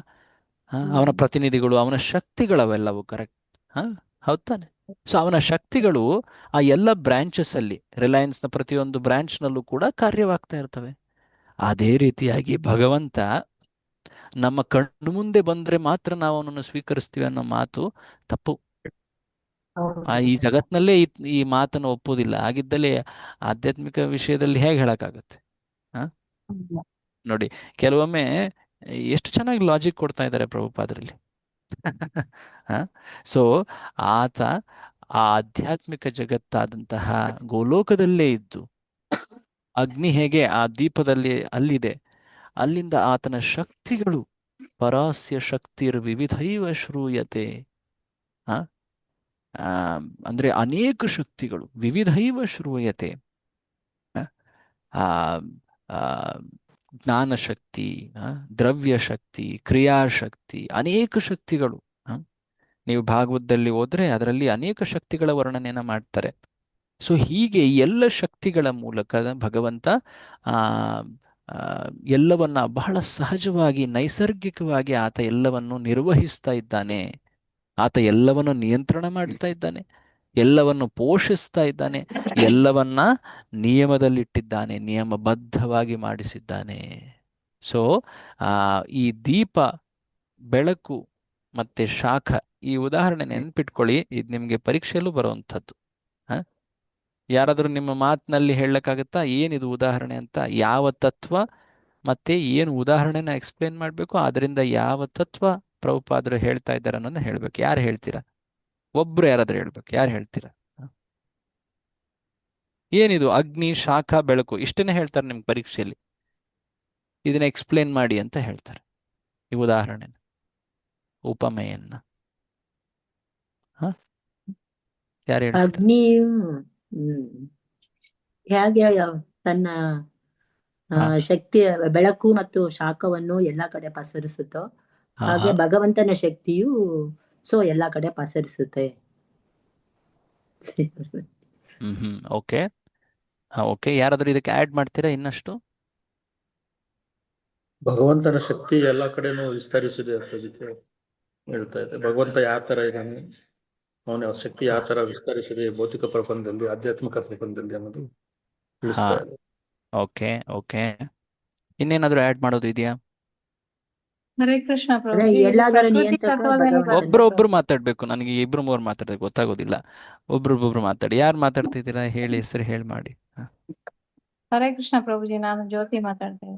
ಹೇಳಿ ಹೇಳಿ. ಹೇಳಿ. ಪ್ರಕೃತಿ ತತ್ವದಿಂದ ಬರುತ್ತೆ ಪ್ರಭುಜಿ ಇದು. ಪ್ರಕೃತಿ ತತ್ವ. ಓಕೆ. ಹರೇ ಕೃಷ್ಣ ಪ್ರಭು. ಇದು ಭಗವಂತ ಹೇಗೆ ಪಸರಿಸಿದಾನೆ ಅಂತ ಹೇಳಿ ಇದು ಅಗ್ನಿಯ ಮೂಲಕ ನಮಗೆ ಎಕ್ಸಾಂಪಲ್ ಕೊಟ್ಟು ಹೇಳಿದಾರೆ. ಓಕೆ, ಅದನ್ನ ಎಕ್ಸ್ಪ್ಲೇನ್ ಮಾಡ್ಬೇಕು ನೀವು. ನನಗೇನು ಗೊತ್ತಿಲ್ಲ, ಹೇಗೆ ಎಕ್ಸ್ಪ್ಲೇನ್ ಮಾಡಿ, ನನಗೆ ಸಾಬೀತು ಮಾಡ್ತೀರಾ? ಆ ತತ್ವನ ಎಕ್ಸ್ಪ್ಲೇನ್ ಮಾಡ್ಬೇಕು ಆ ರೀತಿ. ಅದೇ ದೀಪ ಹೇಗೆ ಒಂದು ಕಡೆ ಹಚ್ಚಿ ಇಟ್ರೆ ಅದ್ರದ್ದು ಬೆಳಕು ಮತ್ತು ಶಾಖನು ಒಂದು ರೂಮ್ ಅಲ್ಲಿ ಒಂದು ಕೊನೆಯಲ್ಲಿ ಇಟ್ರೆ ಅದು ರೂಮ್ ಫುಲ್ಲ ಹೇಗ್ ಬರುತ್ತೋ, ಹಾಗೆ ಭಗವಂತನೋಡ ಶಕ್ತಿ ಬಂದು ಎಲ್ಲಾ ಕಡೆ ಪಸರಿಸಿದೆ. ಅದೇ ಹಾಗೆ ಅಂತ ನಾವು ಹೇಳ್ಬೋದು ಅಂತ ಹೇಳ್ಕೊತಿದ್ದೇವೆ. ಓಕೆ, ಇನ್ನೇನಾದ್ರೂ ಅಂಶ ಆಡ್ ಮಾಡೋದಿದೆಯಾ? ಕೆನಾಯಿ ಪ್ರಭು, ಹೇಳಿ. ಭಗವಂತಂದು 2 ಶಕ್ತಿಗಳಿದೆ, ಒಂದು ಪರ ಅಪರ. ಈ ಅಪರ ಶಕ್ತಿಯಲ್ಲಿ ಎಲ್ಲ ಪ್ರಕೃತಿ ತತ್ವಗಳಿದೆ, ಪರಾಶಕ್ತಿಯಲ್ಲಿ ಎಲ್ಲ ಜೀವಿಗಳು ಸೇರ್ಬರ್ತಾರೆ. ಹಾಗಾಗಿ ಯಾವ್ದಾದ್ರೂ ಆಗ್ಲಿ ಈದರ್ ಆಫ್ ದಟ್ ಎಲ್ಲ ಮತ್ತೆ ಭಗವಂತನ್ಗೆ ಸೇರಿರೋದೆ, ಯಾವ್ದು ಅದರಿಂದ ಹೊರಗೆ ಇರಲ್ಲ. ಬಟ್ ಎಲ್ಲ ಭಗವಂತನ್ಗೆ ಸೇರಿದ್ದಾದ್ರೆ ಅದಕ್ಕೆ ಒಬ್ರು ಒಡೆಯ ಇರ್ಬೇಕು, ಅವ್ರು ನಮ್ಗೆ ಕಾಣ್ಬೇಕಲ್ವಾ. ಹಾಗಾಗಿ ಮತ್ತೆ ಅವ್ರು ಏನಕ್ಕೆ ಕಾಣಲ್ಲ ಅಂದ್ರೆ ಆ ಕಾಣದೇ ಇದ್ರೂನು ಅವ್ರ ಶಕ್ತಿ ಹೇಗೆ ಅಗ್ನಿ ಶಕ್ತಿನ ಶಾಖ ಮತ್ತೆ ಬೆಳಕಿನ ರೂಪದಲ್ಲಿ ಪಸರಿಸುತ್ತೆ, ಹಾಗೆ ಭಗವಂತ ತನ್ನ ಶಕ್ತಿನ ಡಿಫರೆಂಟ್ ರೂಪಗಳಲ್ಲಿ ಪ್ರದರ್ಶಿಸ್ತಾ ಇರ್ತಾನೆ ಅನ್ನೋದ್ರಲ್ಲಿ ಉಪಮೇಯ ಬಂತು ಪ್ರಭು. ಓಕೆ ಓಕೆ ಓಕೆ, ಎಲ್ಲರೂ ಹೇಳ್ತಾ ಇದ್ದೀರಾ. ನಾನು ಅದನ್ನ ಇನ್ನೊಂದಿಷ್ಟು ಸ್ಪಷ್ಟ ಮಾಡ್ತೀನಿ. ನಿಮ್ಮ ಉತ್ತರ ಹೇಗಿರಬೇಕಂದ್ರೆ 4 ಲೈನ್ ಬರೆದ್ರೂ ಕೂಡ ಅದರಲ್ಲಿ ಪೂರ್ತಿ ತತ್ವ ಕಾಣಬೇಕು. ನೀವು ಪರ ಅಪರ ಪ್ರಕೃತಿ ಉಲ್ಲೇಖ ಮಾಡೋದಿಲ್ಲಿ ಬೇಕಿಲ್ಲ. ನಿಮಗೆ ಅಲ್ಲಿ ಪ್ರಶ್ನೆಯಲ್ಲಿ ಕೇಳೋದೇನು, ಅಗ್ನಿ ಶಾಖ ಬೆಳಕು ಇದನ್ನ ಎಕ್ಸ್ಪ್ಲೇನ್ ಮಾಡಿ, ಇದರಿಂದ ಏನು ತತ್ವವನ್ನು ಹೇಳಲಾಗಿದೆ ಹೇಳಿ ಅಂತ. ಸೊ ಸರಳವಾಗಿ ಇಲ್ಲಿ ಏನು ಹೇಳ್ತಾ ಇದ್ದಾರೆ, ಅಗ್ನಿ ಒಂದು ಜಾಗದಲ್ಲಿ ಸ್ಥಿತವಾಗಿದ್ದು ತನ್ನ ಶಾಖ ಮತ್ತು ಬೆಳಕನ್ನ ಪಸರಿಸುವುದರ ಮೂಲಕ ತನ್ನ ಪ್ರಭಾವವನ್ನ ಎಲ್ಲೆಡೆ ಹರಡುತ್ತೆ, ಆ ರೂಮ್ನೊಳಗೆ ಹರಡುತ್ತೆ. ಅದೇ ರೀತಿಯಾಗಿ ಭಗವಂತ ಎಲ್ಲಿ ಸ್ಥಿತನಾಗಿದ್ದಾನೆ, ಈ ಮಾತು ಯಾರು ಹೇಳಿಲ್ಲ. ನಾನು ಅದನ್ನೇ ವೆಯ್ಟ್ ಮಾಡ್ತಾ ಇದ್ದೆ, ಎಲ್ಲಿದ್ದಾನೆ ಭಗವಂತ? ಇದನ್ನು ಯಾರು ಹೇಳಲೇ ಇಲ್ಲ. ನೀವು ಆಗ್ಲಿಂದ ಯಾರಾದ್ರೂ ಆಡ್ ಮಾಡ್ತೀರಾ ಅಂದ್ರೆ ಯಾರು ಹೇಳಲಿಲ್ಲ. ಭಗವಂತ ಆಧ್ಯಾತ್ಮಿಕ ಜಗತ್ತಿನಲ್ಲಿಯೇ ಸ್ಥಿತವಾಗಿದ್ದು ತನ್ನ ಶಕ್ತಿಗಳ ಮೂಲಕ ಭೌತಿಕ ಜಗತ್ತನ್ನ ನಿಯಂತ್ರಿಸ್ತಾನೆ. ಎಲ್ಲದರ ನಿಯಂತ್ರಕ, ಪೋಷಕ, ನಿಯಾಮಕ. ಆತನ ಶಕ್ತಿಗಳ ಪ್ರಭಾವ ಎಲ್ಲೆಡೆಯೂ ನಮಗೆ ಸಿಗುತ್ತೆ. ತನ್ನ ಶಕ್ತಿಯ ರೂಪಗಳಲ್ಲಿ ಆತ ಪ್ರದರ್ಶಿಸ್ತಾನೆ. ಸೊ ಈ ಮಾತನ್ನ ಹೇಳಬೇಕು ಮುಖ್ಯವಾಗಿ. ಅಫ್ಕೋರ್ಸ್ ನೀವು ಹೇಳಿದಂತೆ ಪರ ಅಪರ ಪ್ರಕೃತಿ ಅದೆಲ್ಲವೂ ಅದು ಹಿಂದಿನ ತತ್ವನ ಹೇಳಲಿಕ್ಕೆ, ಹೇಗೆ ಭಗವಂತ ಎಲ್ಲದರ ಒಡೆಯ ಅನ್ನೋದಕ್ಕೆ. ಇಲ್ಲಿ ಏನು ಹೇಳ್ತಾ ಇದ್ದಾರೆ, ಹೇಗೆ ಭಗವಂತ ಎಲ್ಲೆಲ್ಲೂ ಆತನ ಪ್ರಭಾವ ಇದೆ. ಹೇಗೆ ಅಗ್ನಿ ಒಂದೆಡೆ ಇದ್ರೂ ಕೂಡ ಅದರ ಶಾಖ ಮತ್ತು ಬೆಳಕು, ಅದರ ಪ್ರಭಾವ ನಮಗೆ ಆ ಪೂರ್ತಿ ರೂಮಲ್ಲಿ ಸಿಗುತ್ತೆ. ಹಾಗೆಯೇ ಭಗವಂತನ ಸ್ಥಿತಿ ಅದು ಆಧ್ಯಾತ್ಮಿಕ ಜಗತ್ತಾಗಿದ್ರೂ ಕೂಡ ಆತನ ಶಕ್ತಿಗಳ ಮೂಲಕ ಆತ ಈ ಜಗತ್ತು ಅಥವಾ ಈ ಪೂರ್ತಿ ಅಸ್ತಿತ್ವದಲ್ಲೆಲ್ಲ ಆತನ ಪ್ರಭಾವವನ್ನು ಕಾಣಬಹುದು. ಅದು ತತ್ವ. ಓಕೆ, ಎನಿವೆ ಇದನ್ನು ನೀವು ನೋಟ್ ಮಾಡ್ಕೊಳ್ಳಿ, ನಿಮಗೆ ಇದು ಎಕ್ಸಾಮ್ನಲ್ಲೂ ಕೇಳ್ತಾರೆ, ಅದಕ್ಕೋಸ್ಕರ. ಈಗ ಇದ್ರ ಮುಂದೆ ಭಾಳ ಚೆನ್ನಾಗಿ ಪ್ರಭುಪಾದರು ಇಲ್ಲಿ ಹೇಳ್ತಾ ಇದ್ದಾರೆ. ಈಗ ಮುಂದೆ ಏನು ಪ್ರಭುಪಾದರು ತೋರಿಸ್ತಾರೆ ಅಂದರೆ, ಓಕೆ ಎಲ್ಲವೂ ಕೂಡ ಭಗವಂತನದ್ದು. ಹಾಗಿದ್ದ ಮೇಲೆ ಈ ಜಗತ್ನಲ್ಲಿ ನಾನು ಹೇಗೆ ಜೀವಿಸ್ಬೇಕು? ಅಲ್ಲಿ ಮೀಸಲಾತಿ ಅಥವಾ ಕೋಟ ಅನ್ನೋದ್ರ ಬಗ್ಗೆ ಅಂಶಗಳು ಇಲ್ಲಿ ಬರ್ತವೆ.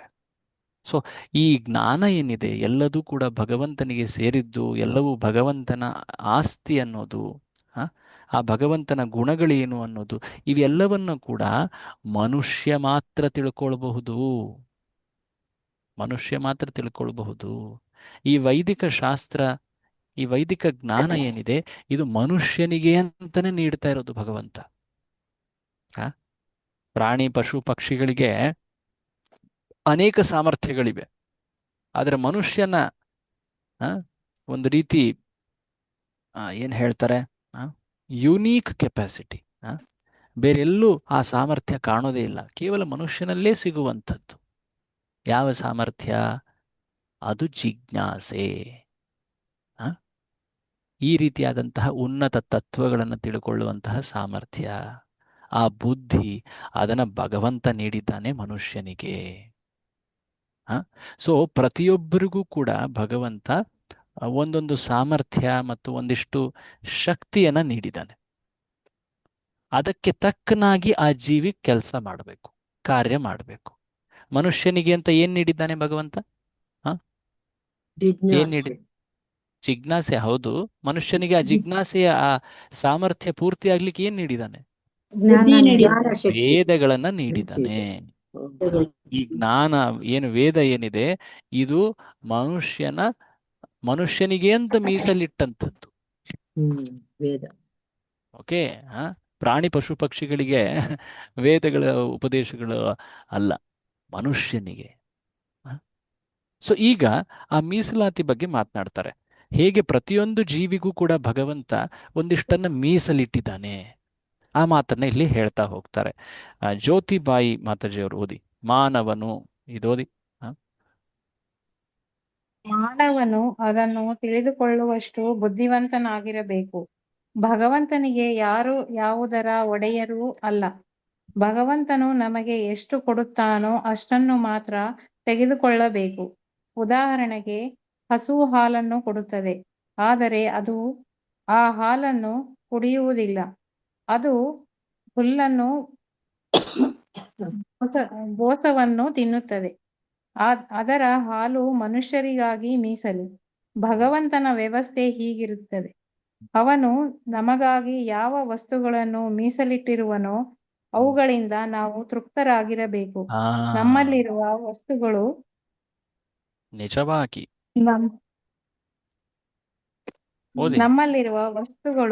ನಿಜವಾಗಿ ಯಾರಿಗೆ ಸೇರಬೇಕೆಂಬುದನ್ನು ನಾವು ಸದಾ ಚಿಂತಿಸಬೇಕು. ಸೊ ಮನುಷ್ಯ ಈ ಮಾತನ್ನ ಚಿಂತನೆ ಮಾಡಬಹುದು. ಏನದು? ನನ್ನ ಹತ್ರ ಇರುವಂತಹ ವಸ್ತುಗಳ ನಿಜವಾದ ಮಾಲೀಕ ಯಾರು? ಅದನ್ನ ಚಿಂತೆ ಮಾಡಬಹುದು. ಎಲ್ಲದರ ಒಡೆಯ ಭಗವಂತ ಶ್ರೀಕೃಷ್ಣ. ಆದರೆ ಆತ ಪ್ರತಿಯೊಂದು ಜೀವಿಗೆ ಅದರ ಶರೀರಕ್ಕನುಗುಣವಾಗಿ, ಅದರ ಮನೋವೃತ್ತಿಗನುಗುಣವಾಗಿ ಕೆಲವೊಂದಿಷ್ಟು ವಸ್ತುಗಳನ್ನ ಮೀಸಲಿಟ್ಟಿದ್ದಾನೆ. ಮನುಷ್ಯನಿಗೆ ಹಸುವಿನ ಹಾಲು ಕೂಡ ಮೀಸಲಿಟ್ಟ ಆಹಾರ ಅಲ್ವಾ? ಪ್ರಭುಪಾದರೇಮ ಹೇಳ್ತಿದ್ದಾರೆ ನೋಡಿ ಇಲ್ಲಿ. ಹಸು ಹೇಳ್ಬೇಕಂದ್ರೆ ಅದು ತನ್ನ ಕರುವಿಗೆ ಅಂತ ಹಾಲು ನೀಡೋದು, ಆದರೆ ಅದು ಕರುವಿಗೆ ಎಷ್ಟು ಬೇಕೋ ಅಷ್ಟು ಮಾತ್ರ ನೀಡುತ್ತಾ? ಹೆಚ್ಚಿನ ಪ್ರಮಾಣದಲ್ಲಿ ನೀಡುತ್ತೆ. ಅದನ್ನ ಮನುಷ್ಯ ಸಮಾಜ ಉಪಯೋಗಿಸ್ಕೊಂಡು ಅದಕ್ಕೆ ಪ್ರಭುಪಾದರು ಅನೇಕ ಲಾಭಗಳನ್ನು ಹೇಳ್ತಾರೆ. ಹಸುವಿನ ಹಾಲು ಏನಿದೆ ಅದು ದ್ರವರೂಪದ ಧರ್ಮ ಅಂತ ಹೇಳ್ತಾರೆ. ಅದು ಧರ್ಮದ ಆಧಾರ ಆಕ್ಚುಲಿ. ಆ ಹಾಲನ್ನು ಸೇವಿಸೋದ್ರಿಂದ ಮುಖ್ಯವಾಗಿ ಮೊದಲು ಅದನ್ನು ಭಗವಂತನಿಗೆ ಅರ್ಪಿಸಬೇಕು. ಆನಂತರ ಆ ಹಾಲನ್ನು ಸೇವಿಸೋದ್ರಿಂದ ಮನುಷ್ಯನ ಸೂಕ್ಷ್ಮ ಬುದ್ಧಿ ಅದು ವೃದ್ಧಿಯಾಗತ್ತೆ. ಆತನ ಜಿಜ್ಞಾಸೆಗೆ, ಆತನ ಆಧ್ಯಾತ್ಮಿಕ ಜೀವನದ ಅನುಶೀಲನೆಗೆ ಅದು ನೆರವಾಗತ್ತೆ. ಹಾಲಿನ ವಸ್ತುಗಳು, ಹಾಲಿನ ಏನು ನೈವೇದ್ಯಗಳಿವೆ ಅವು ಭಗವಂತನಿಗೆ ಬಹಳ ಪ್ರಿಯ. ಅಷ್ಟೇ ಅಲ್ಲದೆ ಆ ಹಾಲಿಂದ ಮುಂದೆ ತುಪ್ಪ ಬರ್ತದೆ ಅಲ್ವಾ? ಆ ತುಪ್ಪದಿಂದ ವ್ಯಕ್ತಿ ಯಜ್ಞ ಕಾರ್ಯಗಳನ್ನು ಮಾಡಬಹುದು. ದೇವರಿಗೆ ತನ್ನ ಎಲ್ಲ ಏನು ದ್ರವ್ಯ ಅಥವಾ ಏನೇ ಪಡೆದಿದ್ದೀನಿ ಅದನ್ನ ದೇವರ ಸಂತುಷ್ಟಿಗೆ ಅಂತ ಹೇಳಿ ಆತ ಆ ತುಪ್ಪವನ್ನು ಉಪಯೋಗಿಸ್ತಾನೆ. ಆನಂತರ ಆ ಹಸುವಿನಿಂದ, ಆನಂತರ ಆ ಎತ್ತಿನಿಂದ ಕೃಷಿಯನ್ನ ಮಾಡ್ತಾನೆ. ನೋಡಿ, ಧರ್ಮ ರಕ್ಷಣೆ ಆಗ್ತದೆ, ಕೃಷಿ ಆಗ್ತದೆ, ಗೋರಕ್ಷೆ, ವಾಣಿಜ್ಯ, ಅದರಿಂದ ಅನೇಕ ಸಂಪತ್ತು ಏನು ಗಳಿಸ್ತಾನೆ ಅದರಿಂದ ಆತನ ಜೀವನದ ನಿರ್ವಹಣೆ ಆಗ್ತದೆ. ಸೊ ಹೀಗೆ ಹಸು ಬಹಳ ಮುಖ್ಯವಾದಂತಹ ಪ್ರಾಣಿ ಮನುಷ್ಯ ಸಮಾಜಕ್ಕೆ. ಬೇರೆ ಪ್ರಾಣಿಗಳಿಗೆ ಅಷ್ಟು ಒತ್ತು ಕೊಟ್ಟು ಹೇಳೋದಿಲ್ಲ. ಈಗ ನಾಯಿ, ಏನಂತಾರೆ ಬೆಕ್ಕು, ಜನ ಈಗ ಅವನ್ ತಗೊಂಡು ಮನೇಲಿ ಇಟ್ಕೊಂಡಿದ್ದಾರೆ ಆಕ್ಚುಲಿ ಹೇಳ್ಬೇಕಂದ್ರೆ. ಬಟ್ ಯಾವ ಪ್ರಾಣಿಯನ್ನ ಅತ್ಯಂತ ಗೌರವದಿಂದ ಕಾಣಬೇಕು ಆ ಪ್ರಾಣಿನ ಕಸಾಯಿಖಾನೆ ಕಳಿಸ್ತಾ ಇದ್ದಾರೆ. ಬದಲಿಗೆ ಯಾವನ್ ತಂದು ಇಟ್ಕೊಂಡಿದ್ದಾರೆ? ನಾಯಿ, ಬೆಕ್ಕು, ಏನನ್ನ ವಿಚಿತ್ರ ಅದರಲ್ಲೂ. ಸೊ ಹೀಗೆ ಇದು ಒಂದು ರೀತಿ ವಿಕೃತಿ ಇದು. ಸೊ ಪ್ರಭುಪಾದರು ಏನು ಹೇಳ್ತಾ ಇದ್ದಾರೆ? ನಮಗಾಗಿ ಯಾವ ವಸ್ತುಗಳನ್ನು ಮೀಸಲಿಟ್ಟಿರುವನೋ ಅವುಗಳಿಂದ ನಾವು ತೃಪ್ತರಾಗಬೇಕು. ಅಂಡರ್ಲೈನ್ ಮಾಡ್ಕೊಳ್ಳಿ, ಬಹಳ ಮುಖ್ಯವಾದದ್ದು. ಯಾವುದನ್ನು ನಮಗೆ ಅಂತ ಮೀಸಲಿಟ್ಟಿದ್ದಾನೋ ಭಗವಂತ ಅದನ್ನು ಫಸ್ಟ್ ತಿಳ್ಕೊಳ್ಬೇಕು. ಯಾವ್ಯಾವುದನ್ನು ನಮಗೆ ಅಂತ ಮೀಸಲಿಟ್ಟಿದ್ದಾನೆ ಭಗವಂತ. ಆಗ್ಲೇ ಕೂಡ ಒಂದು ಮಾತು ಹೇಳಿದೆ, ಯಾವ ವಸ್ತುವನ್ನ ಭಗವಂತ ಮನುಷ್ಯನಿಗೆ ಅಂತಾನೆ ನೀಡ್ತಾನೆ? ವೇದ. ಇನ್ನೊಂದು ಯಾವುದನ್ನ ಮನುಷ್ಯನಿಗೆ ಅಂತ ನೀಡ್ತಾ ಇದ್ದಾನೆ ಭಗವಂತ? ಹಸುವಿನ ಹಾಲು. ಅಫ್ಕೋರ್ಸ್ ವೇದ ಜಿಜ್ಞಾಸೆ ಅದು ಕರೆಕ್ಟ್, ಅದು ಮೊದಲನೇದು. ಈಗ ಹಸುವಿನ ಹಾಲು, ಹಸುವಿನ ಲಾಭವನ್ನ, ಹಸುವಿನ ಸೇವೆ, ಪೋಷಣೆ, ಅನಂತರ ಹಸುವಿನ ಹಾಲನ್ನು ಪಡೆಯೋದ್ರ ಮೂಲಕ ನೀವೆಲ್ಲ ಗಳಿಸಬಹುದು ಅಂತ ಪ್ರಭುಪಾದರು ಹೇಳ್ತಾ ಇದ್ದಾರೆ. ಸೊ ಈಗ ಬಹಳ ಮುಖ್ಯವಾದಂತಹ ಕೆಲವು ತರ್ಕಗಳು ಬರ್ತದೆ ಇಲ್ಲಿ. ಏನದು? ಏ ನನ್ನ ಕಣ್ಣು ಮುಂದೆ ವಸ್ತುಗಳು ಸಿಗ್ತಾ ಇವೆ, ಅವುಗಳನ್ನು ಉಪಯೋಗಿಸಿ ನಾನು ಜೀವನ ನಿರ್ವಹಣೆ ಮಾಡಿದ್ರೆ ಸಾಕಷ್ಟಲ್ವಾ? ನಾನು ಯಾಕೆ ಆ ಭಗವಂತನ ಬಗ್ಗೆ ಯೋಚನೆ ಮಾಡಬೇಕು? ನಾನು ಯಾರಿಗೂ ತೊಂದರೆ ಕೊಡೋದಿಲ್ಲ. ನಾನೇನು ಗಳಿಸ್ತೀನೋ ಅದನ್ನು ನಾನು ಉಪಯೋಗಿಸ್ತೀನಿ. ನಾನು ಏನು ಪಡಿತೀನೋ ಅದನ್ನು ತಿಂದು ಜೀವಿಸ್ತೀನಿ. ಹಾಗಿದ್ರೆ ಸಾಕಲ್ವಾ? ನಾನು ಯಾಕೆ ಇದೆಲ್ಲ ಚಿಂತೆ ಮಾಡಬೇಕು? ಎಲ್ಲದರ ಒಡೆಯ ಭಗವಂತ, ಈ ವೇದ, ಇದೆಲ್ಲ ಯಾಕೆ ಚಿಂತೆ ಮಾಡಬೇಕು? ಸೊ ಈ ರೀತಿಯಾಗಿ ಜನ ವಾದ ಮಾಡ್ತಾರಲ್ವಾ? ಸೊ ಪ್ರಭುಪಾದರು ಅದಕ್ಕೆ ಮುಂದೆ ಬಹಳ ಒಂದು ಸಣ್ಣದಾದಂತಹ ಒಂದು ನಿದರ್ಶನವನ್ನು ಕೊಟ್ಟು ಹೇಳ್ತಾರೆ. ಏನದು? ಒಂದ್ಸಲ ಒಬ್ಬ ರಾಜ ಬಡಗಿ ಇರ್ತಾನಲ್ಲ. ಬಡಗಿ ಅಂದ್ರೆ ಏನು ಹೇಳ್ತಾರೆ? ಕಟ್ಟಿಗೆ ಕೆಲಸ ಮಾಡೋನು, ಫರ್ನಿಚರ್ ಮಾಡೋನು,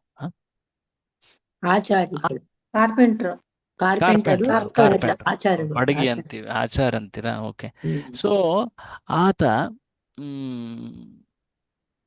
ಈ ರಾಜನಿಗೆ ಒಂದು ಒಳ್ಳೆ ತುಂಬಾ ಚೆನ್ನಾಗಿರುವಂತಹ ಒಂದು ಮರದ ಆಸನ ಬೇಕಿತ್ತು, ಟೀಕ್ ವುಡ್ ಇಂದು ಅಥವಾ ಎದರದು. ಸೊ ಅದಕ್ಕೇನು ಸಾಮಗ್ರಿಗಳು ಬೇಕು? ಮರ ಆಗಿರಬಹುದು, ಸುತಳಿ ಆಗಿರಬಹುದು, ಅಥವಾ ಏನೇನು ಬೇಕು ಅವೆಲ್ಲವನ್ನು ಕೂಡ ರಾಜ ತಂದು ತನ್ನ ಸೈನಿಕರ ಮೂಲಕ ಆಚಾರ್ಯರಿಗೆ ಕೊಡ್ತಾ, ಇದನ್ನು ಮಾಡಪ್ಪ ಅಂತ. ಸೊ ಈತ ಮಾಡ್ತಾ ಇದ್ದಾನೆ, ದಿನ ದಿನ ಕಳೀತಾ ಇದೆ, ಕಷ್ಟಪಡ್ತಾನೆ. ಸುಮಾರು 2-3 ವಾರ ಅಥವಾ 1 ತಿಂಗಳು ಹಿಡಿತದೆ ಮಾಡೋಕ್ಕೆ. ತುಂಬ ಚೆನ್ನಾಗಿ ಅದನ್ನು ಕೆತ್ತಾನೆ, ಮರದ್ದು, ಅದಕ್ಕೆಲ್ಲ ವಾರ್ನಿಷ್ ಹಾಕ್ತಾನೆ, ಏನೇನೋ ಮಾಡ್ತಾನೆ, ತುಂಬ ಚೆನ್ನಾಗಿ ಮಾಡ್ತಾನೆ. ಬಟ್ ಇಷ್ಟೆಲ್ಲ ಮಾಡಿದ್ಮೇಲೆ ಆತನಿಗೆ ಅದರ ಮೇಲೆ ಅಧಿಕಾರ ಇದೆಯಾ? ಇಲ್ಲ. ನಾನು ಶ್ರಮ ಪಟ್ಟಿದ್ದೀನಿ, ಹಾಗಾಗಿ ಇದರ ಮೇಲೆ ಅಧಿಕಾರ ನನ್ನದು ಅಂತ ಏನಾದರೂ ಆ ಕಾರ್ಪೆಂಟರ್ ಹೇಳಿದ್ರೆ ಏನಂತ ಹೇಳ್ತೀರಿ ಆ ಮಾತಿಗೆ? ಸಾಮಾನೆಲ್ಲ ರಾಜನೇ ಕೊಟ್ಟಿದ್ದಾನಪ್ಪ. ಓಕೆ, ಈಗ ನಿಮ್ಗೆಲ್ಲ ತಿಳಿತು ಏನದು ತತ್ವ ಅಂತ. ಯಾರು ಹೇಳ್ತೀರಾ? ಏನ್ ತತ್ವ? ಅದೇ ನಮ್ಮದಲ್ಲದನ್ನ ಇನ್ನೊಬ್ಬರದನ್ನ ನಾವು ನಮ್ದು ಅಂತ ಹೇಳ್ಕೋಬಾರ್ದು. ಈಶಾವಾಸ್ಯ ತತ್ವ ಪ್ರಭು, ಭಗವಂತನ ಅದು ಈಶಾವಾಸ್ಯ ಸೊ ತತ್ವ. ನಾವೇನೋ ನಮ್ಮ ಜಗತ್ನಲ್ಲಿ ನಮ್ಮ ಜೀವನದಲ್ಲಿ ನಾವೇನು ಪಡಿತಾ ಇದೀವೋ ಅದನ್ನ ಬರೀ ಉಪಯೋಗಿಸಿ ಅದನ್ನ ನಮ್ಮದು ಅಂತ ಹೇಳೋದು ಎಷ್ಟು ಸರಿ? ಯಾಕಂದ್ರೆ ಅದನ್ನ ಕೊಟ್ಟವನು ಯಾರು? ನಾವೇನಾದ್ರೂ ಉತ್ಪತ್ತಿ ಮಾಡಿದ್ವಾ? ಉತ್ಪತ್ತಿ ನಾವು ಮಾಡಿಲ್ಲ ಅಂದಮೇಲೆ ಅದನ್ನ ಉಪಯೋಗಿಸಿ ಮಾಡಿಕೊಂಡಂತಹ ವಸ್ತುಗಳು ನನ್ನವು ಅನ್ನೋ ಒಂದು ಮಾಲೀಕತ್ವದ ಮಾತು ಯಾಕೆ ಹೇಳಬೇಕು? ಆ ಬಡಿಗೆ ಅಥವಾ ಆಚಾರ್ಯ ಇಲ್ಲ ಇದು ನನ್ನದು ಅಂತ ಹೇಳಿದ್ರೆ ಕಪಾಳ ಕುಡಿತಾರಷ್ಟೆ. ಕೊಟ್ಟವ್ ನಾನು, ನಿನಗೆ ಆಮೇಲೆ ನಿನಗೆ ಅಷ್ಟೊಂದೆಲ್ಲ ಪೋಷಣೆ ಮಾಡ್ತಾ ಇದ್ದೀನಿ, ಬೆಳಕು, ಗಾಳಿ, ಆಹಾರ, ಅದು ಇದು ಎಲ್ಲ ಕೊಡೋನು ನಾನು. ಅದಾದ್ಮೇಲೆ ನಿನಗೆ ಸಂಬಳನೂ ಕೊಡ್ತೀನಿ, ನಿನಗೆ ಮರನೂ ಕೊಟ್ಟಿದ್ದೀನಿ, ಮಾಡಿ ಕೆತ್ತಿ ನನಗೆ ಕೊಡು ಅಂತ ಹೇಳಿದ್ದೀನಿ. ಅದನ್ನೇ ಇಟ್ಕೊಂಡು ನೀನು ನನ್ನದು ಅಂದ್ರೆ ಏನಂತ ಹೇಳ್ತಾರೆ ಆತನಿಗೆ ಜೈಲಿಗೆ ಹಾಕ್ತಾನೆ ರಾಜ ಹಂಗೆ ಹೇಳಿದ್ರೆ. ಹೌದ್ ತಾನೆ? ಸೊ ಒಂದ್ಸಲ ಪ್ರಭುಪಾದರತ ಒಬ್ಬ ಮರ್ಚೆಂಟ್ ಅಂದ್ರೇನು, ಒಬ್ಬ ವ್ಯಾಪಾರಿ ಬಂದಿದ್ದ. ಹೇಳಿರ್ತೀರ, ಬಹಳ ಪ್ರಸಿದ್ಧವಾದ ಅನೇಕರು ಮಾತಲ್ಲಿ. ಆತ ಹೇಳ್ದ, ಸ್ವಾಮೀಜಿ ನೀವು ಭಾಳ ಒಳ್ಳೆ ಕೆಲಸ ಮಾಡ್ತಾ ಇದ್ದೀರಾ, ನನಗೆ ತುಂಬ ಚೆನ್ನಾಗಿ ಇಷ್ಟ ಆಯಿತು, ಅದಕ್ಕೆ ನಾನು ನಿಮ್ಮನ್ನು ಭೇಟಿಯಾಗಿ ನಿಮ್ಮ ಆಶೀರ್ವಾದ ಪಡೀಲಿಕ್ಕೆ ಬಂದೆ ಅಂತ ಹೇಳ್ದ. ಕಾನ್ಪುರಲ್ಲಿ ಅನ್ಸುತ್ತೆ ಇದಾಗಿತ್ತು. ಸೊ ಪ್ರಭುಪಾದರು, ಓಕೆ ಏನು ಮಾಡ್ತೀಯಪ್ಪ ನೀನು? ನಾವು ವ್ಯಾಪಾರ ಮಾಡ್ತೀವಿ. ಏನು ವ್ಯಾಪಾರ ಮಾಡ್ತೀರಾ? ನಾವು ಗಾಜಿನ ವ್ಯಾಪಾರ ಮಾಡ್ತೀವಿ, ಗ್ಲಾಸ್ ಗಾಜಿನ ವ್ಯಾಪಾರ ಮಾಡ್ತೀವಿ. ಓ, ಗಾಜು ಹೇಗೆ ಮಾಡ್ತೀಯ ನೀನು? ಗಾಜನ್ನ ಮರಳಿಂದ ಮಾಡ್ತಾರೆ, ನೋಡಿದ್ದೀರಾ ಅಥವಾ ಕೇಳಿದ್ದೀರಾ? ಮರಳನ್ನ ಉಪಯೋಗಿಸಿ ಗಾಜು ಮಾಡ್ತಾರೆ. ಸೊ ಆತ ಗಾಜನ್ನ ಮರಳಿಂದ ಮಾಡ್ತೀವಿ. ಮರಳು ಎಲ್ಲಿಂದ ಸಿಗುತ್ತೆ ನಿನಗೆ? ಮರಳು ಸಿಗುತ್ತೆ, ಭೂಮಿಲಿ ಎಷ್ಟೊಂದು ಕಡೆ ಬಿದ್ಕೊಂಡಿರುತ್ತೆ, ಅದನ್ನ ಎತ್ಕೊಂಬಂದು ನಾವು ದುಡ್ಡು ಕೊಟ್ಟು ತಗೊಂಬಂದು ಮಾಡ್ತೀವಿ. ನೀನೇನು ಮರಳನ್ನ ಉತ್ಪತ್ತಿ ಮಾಡಿದ್ಯಾ? ಆ ಮರಳಿಂದ ನೀನು ಗಾಜು ಮಾಡಿ ಅದನ್ನ ಮಾರಿ ಅದರಿಂದ ಅಷ್ಟು ದುಡ್ಡು ಸಂಪಾದಿಸಿ ಸುಖದಲ್ಲಿದ್ಯಾ? ನೀನು ಕಳ್ಳ ನೀನು ಅಂತ ಪ್ರಭುಪಾದರು ಹೇಳ್ಬಿಟ್ರು ಅವನಿಗೆ. ಏನಂದ್ರು? ಕಳ್ಳ ಅಂತ. ಕಳ್ಳ ನೀನು. ಅವನೇನ್ ಕಳ್ಳ ಅದ? ಅದೇ ಭಗವಂತನ್ ದೇವ್ರು ಕೊಟ್ಟಿದ್ದು ಮರಳು, ಅದನ್ನ ತೆಗೆದು ತಾನ್ ಮಾಡ್ಕೊಂಡು ಅದು ತಾನ್ ದುಡ್ಡು ಇಟ್ಕೊಳ್ಳೋದು. ಅದು ಇನ್ನೊಬ್ಬರದು ಇಲ್ಲ ಇಲ್ಲ ಸ್ವಾಮೀಜಿ, ನಾವು ಕೂಡ ದೇವ್ರಿಗೆ ದಾನ ಧರ್ಮ ನೀಡ್ತೀವಿ. ನೀನ್ ದಾನ ಧರ್ಮ ನೀಡೋದಿರ್ಲಿ, ಬಟ್ ಮುಖ್ಯವಾಗಿ ಮರಳು ಯಾರು ಮಾಡೋದು? ಉತ್ಪತ್ತಿ ಮಾಡಿದವನು ಯಾರು? ಸೊ ಹಾಗಾಗಿ ಇದನ್ನ ಎಲ್ಲಿವರೆಗೂ ವ್ಯಕ್ತಿ ಸ್ವೀಕರಿಸೋದಿಲ್ವೋ, ಎಲ್ಲವೂ ಕೂಡ ಭಗವಂತನ ಸ್ವತ್ತು ಅಂತ, ಅಲ್ಲಿವರೆಗೆ ಆತ ಈ ರೀತಿಯಾದಂತಹ ಮೂರ್ಖತನದ ವಾದಗಳನ್ನು ಮಾಡ್ತಾ ಇರ್ತಾನೆ. ಭಗವಂತನನ್ನ ಸ್ವೀಕರಿಸದೆ ನನ್ನ ವಸ್ತುಗಳನ್ನು ನಾನು ಇಟ್ಕೊಂಡಿದ್ದೀನಿ, ನಿನ್ನ ವಸ್ತುಗಳು ನೀನು ಇಟ್ಕೊಳಪ್ಪ ಅಂತ ಹೇಳೋದು ಹೇಗೆ? ತಪ್ಪದು. ಯಾಕಂದ್ರೆ ಎಲ್ಲದರ ಮಾಲೀಕ ಯಾರು ಅದನ್ನ ನಾವು ಗುರುತಿಸದೇ ಇದ್ರೆ ಈ ಎಲ್ಲ ಏನು ನಿನ್ನ ವಸ್ತು ನಿನ್ನದು, ನನ್ನ ವಸ್ತು ನನ್ನದು, ಈ ರೀತಿ ಹಾಗೆ ಇದು ಬಹಳ ದಿನ ಇರೋದಿಲ್ಲ. ಒಂದು ಸ್ವಲ್ಪ ದಿನ ಆದ್ಮೇಲೆ ಮತ್ತೆ ಕಚ್ಚಾಡ್ತಾರೆ. ಅದಕ್ಕೆ ಅಲ್ವಾ ಈ ಜಗತ್ತಿನಲ್ಲಿ ಅಷ್ಟೊಂದು ಜಗಳಗಳು, ಗಲಾಟೆಗಳು, ಯುದ್ಧಗಳು ಕಾಣ್ತಾ ಇರೋದು. ಈ ನೆಲ ನನ್ನದು, ಈ ಎಣ್ಣೆ ನನ್ನದು, ಈ ಭೂಮಿ ನನ್ನದು, ಕಿತ್ತಾಟಗಳು ಯಾಕೆ ಆಗ್ತವೆ? ಯಾಕಂದ್ರೆ ಮೊದಲ ಅಂಶವನ್ನೇ ಮರ್ತು ಬಿಡ್ತಾರೆ ಈಶಾವಾಸ್ಯ ತತ್ವದ. ಎಲ್ಲವೂ ಕೂಡ ಮಂದಲ್ಲ ನಿಂದಲ್ಲ, ಯಾರ್ದಪ್ಪ ಮೊದಲನೇದಾಗಿ? ಎಲ್ಲವೂ ಕೂಡ ಭಗವಂತನದ್ದು. ಆ ಭಗವಂತ ಯಾರಿಗೆಂತ ಮೀಸಲಿಟ್ಟಿದ್ದಾನೋ ಅವರಿಗೆ ಅದನ್ನ ಸರಿಯಾಗಿ ಉಪಯೋಗಿಸೋದು. ಅದು ಕೂಡ ಉಪಯೋಗಿಸೋದು ಹೇಗೆ? ಸ್ವಾರ್ಥಕ್ಕಲ್ಲ, ಅದು ಮುಂದೆ ಬರುತ್ತೆ. ಹೇಗೆ ಉಪಯೋಗಿಸ್ಬೇಕು ಅನ್ನೋದು ಮುಂದೆ ಬರುತ್ತೆ. ಅವನಿಗೆ ಅರ್ಪಿಸಿ ಉಪಯೋಗಿಸ್ಬೇಕು. ಓಕೆ, ಭಾಳ ಆಯ್ತು ಮಾತಾಡಿದ್ದು. ಯಾರು ಕೈ ಎತ್ತಿದ್ರು? ಓದಿ, ಶ್ರೀವಿದ್ಯಾ ಮಾತಾಜಿ ಓದಿ. ಯಾರು ಓದಿಲ್ಲ ಓದಿ. ಓದಿ. ಉದಾಹರಣೆಗೆ ಮನೆಯು ಮಣ್ಣು, ಮರ, ಕಲ್ಲು, ಕಬ್ಬಿಣ, ಸಿಮೆಂಟು ಮೊದಲಾದ ವಸ್ತುಗಳಿಂದ ಆಗಿದೆ. ನಾವು ಈಶೋಪನಿಷತ್ತಿನ ಪ್ರಕಾರ ಚಿಂತಿಸುವುದಾದರೆ ಈ ಯಾವುದೇ ವಸ್ತುಗಳನ್ನು ನಾವೇ ಸ್ವತಃ ತಯಾರು ಮಾಡಲಾಗುವುದಿಲ್ಲ. ನಾವು ಅವುಗಳನ್ನೆಲ್ಲ ಒಟ್ಟಿಗೆ ತಂದು ಕೂಲಿಯವರ ಮೂಲಕ ಬೇರೆ ಬೇರೆ ಆಕಾರ ಕೊಡಬಹುದು ಅಷ್ಟೇ. ಕೂಲಿ ಕೆಲಸದವನೊಬ್ಬನು ತಾನು ಒಂದು ವಸ್ತುವನ್ನು ತಯಾರು ಮಾಡಲು ತುಂಬಾ ಕಷ್ಟಪಟ್ಟಿರುವುದರಿಂದ ತಾನೇ ಆ ವಸ್ತುವಿನ ಒಡೆಯ ಎಂದು ಹೇಳಿಕೊಳ್ಳಲಾಗುವುದಿಲ್ಲ. ಆ ಕೊನೆ ಸಾಲ ಅರ್ಥ ಆಗ್ತಾ ಇದೆಯಲ್ಲ? ಇವಾಗ ತಾನೇ ಹೇಳಿದ್ರಲ್ಲ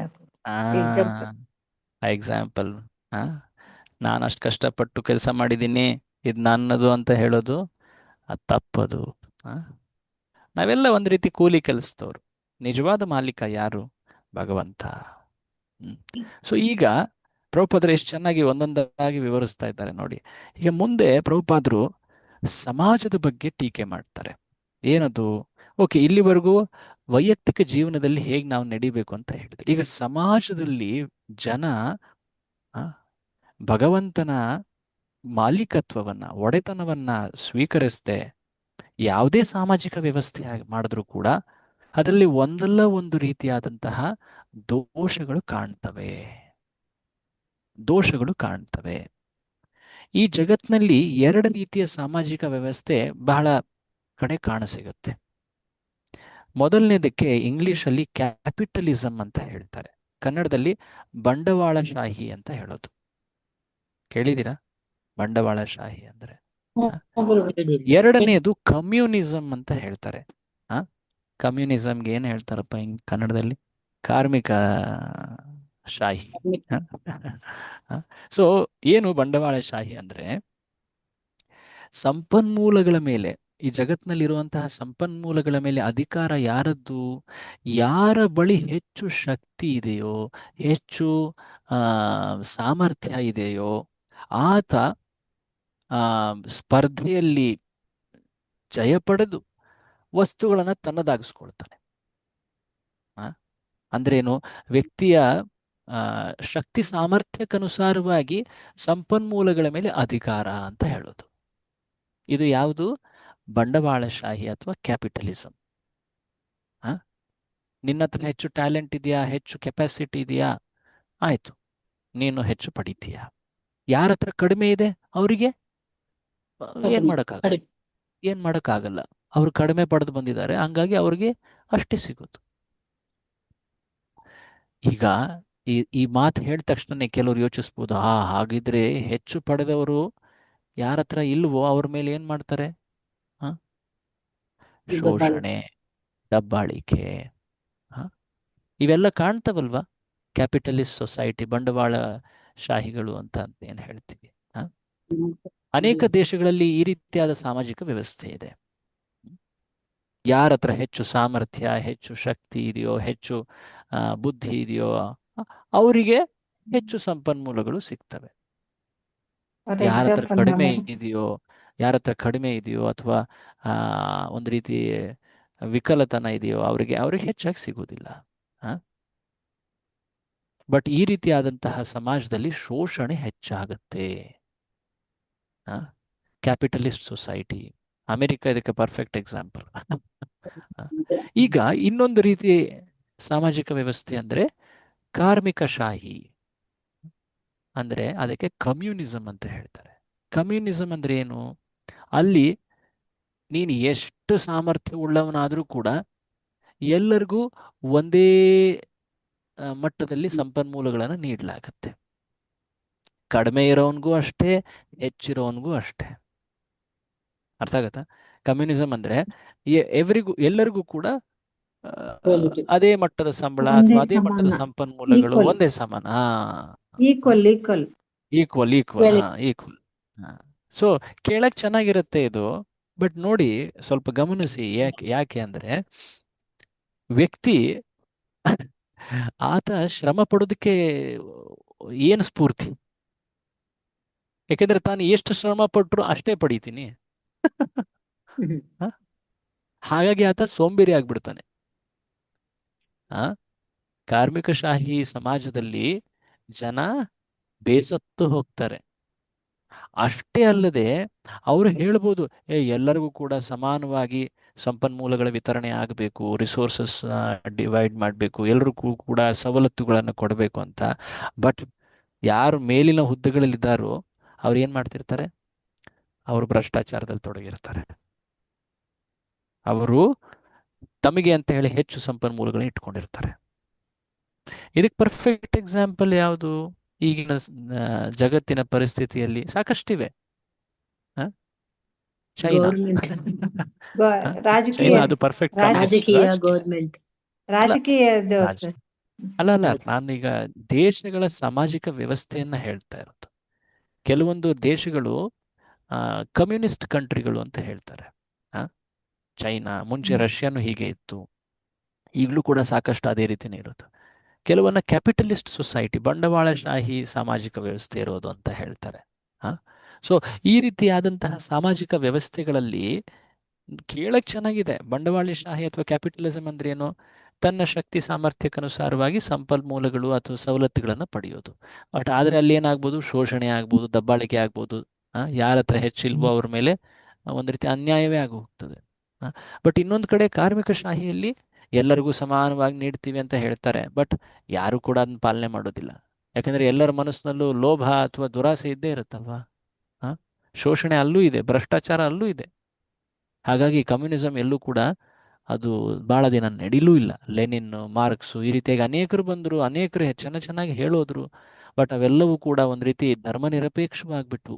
ಸೆಕ್ಯುಲರ್ ಅನ್ನೋ ಒಂದು ಮಾತಿನಲ್ಲಿ ಎಲ್ಲವೂ ಕೂಡ ಈ ರೀತಿಯಾದಂತಹ ಧರ್ಮ ತತ್ವಗಳನ್ನು ಸೈಡಿಗಿಟ್ಟು, ಅಷ್ಟೇ ಅಲ್ಲದೆ ಎಲ್ಲರನ್ನೂ ಕೂಡ ನಾಸ್ತಿಕರನ್ನಾಗಿ ಮಾಡಿ ಎಲ್ಲರನ್ನೂ ಒಂದು ರೀತಿ ಜೀವನದಲ್ಲಿ ಬೇಸತ್ತು ಇದಾಗಿದೆ. ಹಾಗಾಗಿ ಪ್ರಭುಪಾದರು ರಷ್ಯಾಗೆ ಹೋದಾಗ, ಆಗ ಕಮ್ಯುನಿಸ್ಟ್ ರೆಜಿಮ್ ಇದ್ದಿದ್ದು ಅಲ್ಲಿ, ಅವ್ರು ನೋಡಿ ಹೇಳ್ತಾರೆ, ಇಲ್ಲಿರುವಂಥ ಪ್ರತಿಯೊಬ್ಬರು ಕೂಡ ಬೇಸತ್ತು ಹೋಗಿದ್ದಾರೆ.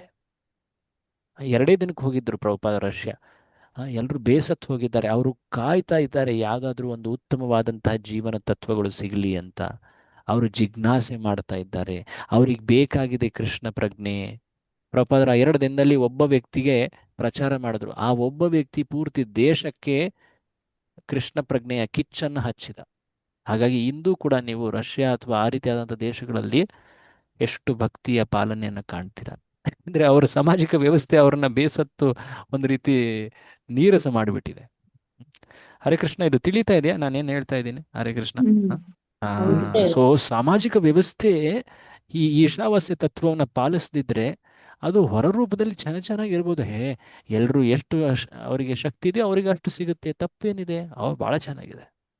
ಇನ್ನೊಬ್ರು ಹೇಳ್ಬೋದೇ ನಾವೆಲ್ರಿಗೂ ಸಮಾನವಾಗಿ ನೀಡ್ತೀವಪ್ಪ, ಅದು ಕೂಡ ಕೇಳಕ್ ಚೆನ್ನಾಗಿದೆ. ಬಟ್ ಇಬ್ಬರೂ ಕೂಡ ನಾಸ್ತಿಕರು, ಇಬ್ರು ಕೂಡ ನಾಸ್ತಿಕರು. ಎಲ್ಲವೂ ಯಾರ ಸಂಪತ್ತು ಅನ್ನೋದು ಅವರಿಬ್ಬರಿಗೆ ಏನಾದ್ರು ತಿಳಿದಿದೆಯಾ? ಇಲ್ಲ. ಆ ನಾಸ್ತಿಕತೆ ಏನಿದೆ, ಆ ನಾಸ್ತಿಕತೆಯ ಕಾರಣದಿಂದಾಗಿ ಎರಡೂ ಸಮಾಜಗಳಲ್ಲಿ ತೃಪ್ತಿ ಇರೋದಿಲ್ಲ. ಜಗಳ, ಗಲಾಟೆ, ಅಶಾಂತಿ, ಯುದ್ಧ ಎಲ್ಲವೂ ಕಾಣಸಿಗ್ತವೆ. ಕಚ್ಚಾಡ್ತಾ ಇರ್ತಾರೆ. ಈಗ ಪ್ರಭುಪಾದರು ಈ ಪುಸ್ತಕ ಬರೆಯೋ ಸಮಯದಲ್ಲಿ ವಿಶ್ವ ಯುದ್ಧ ನಡೀತಾ ಇತ್ತು. ವರ್ಲ್ಡ್ ವಾರ್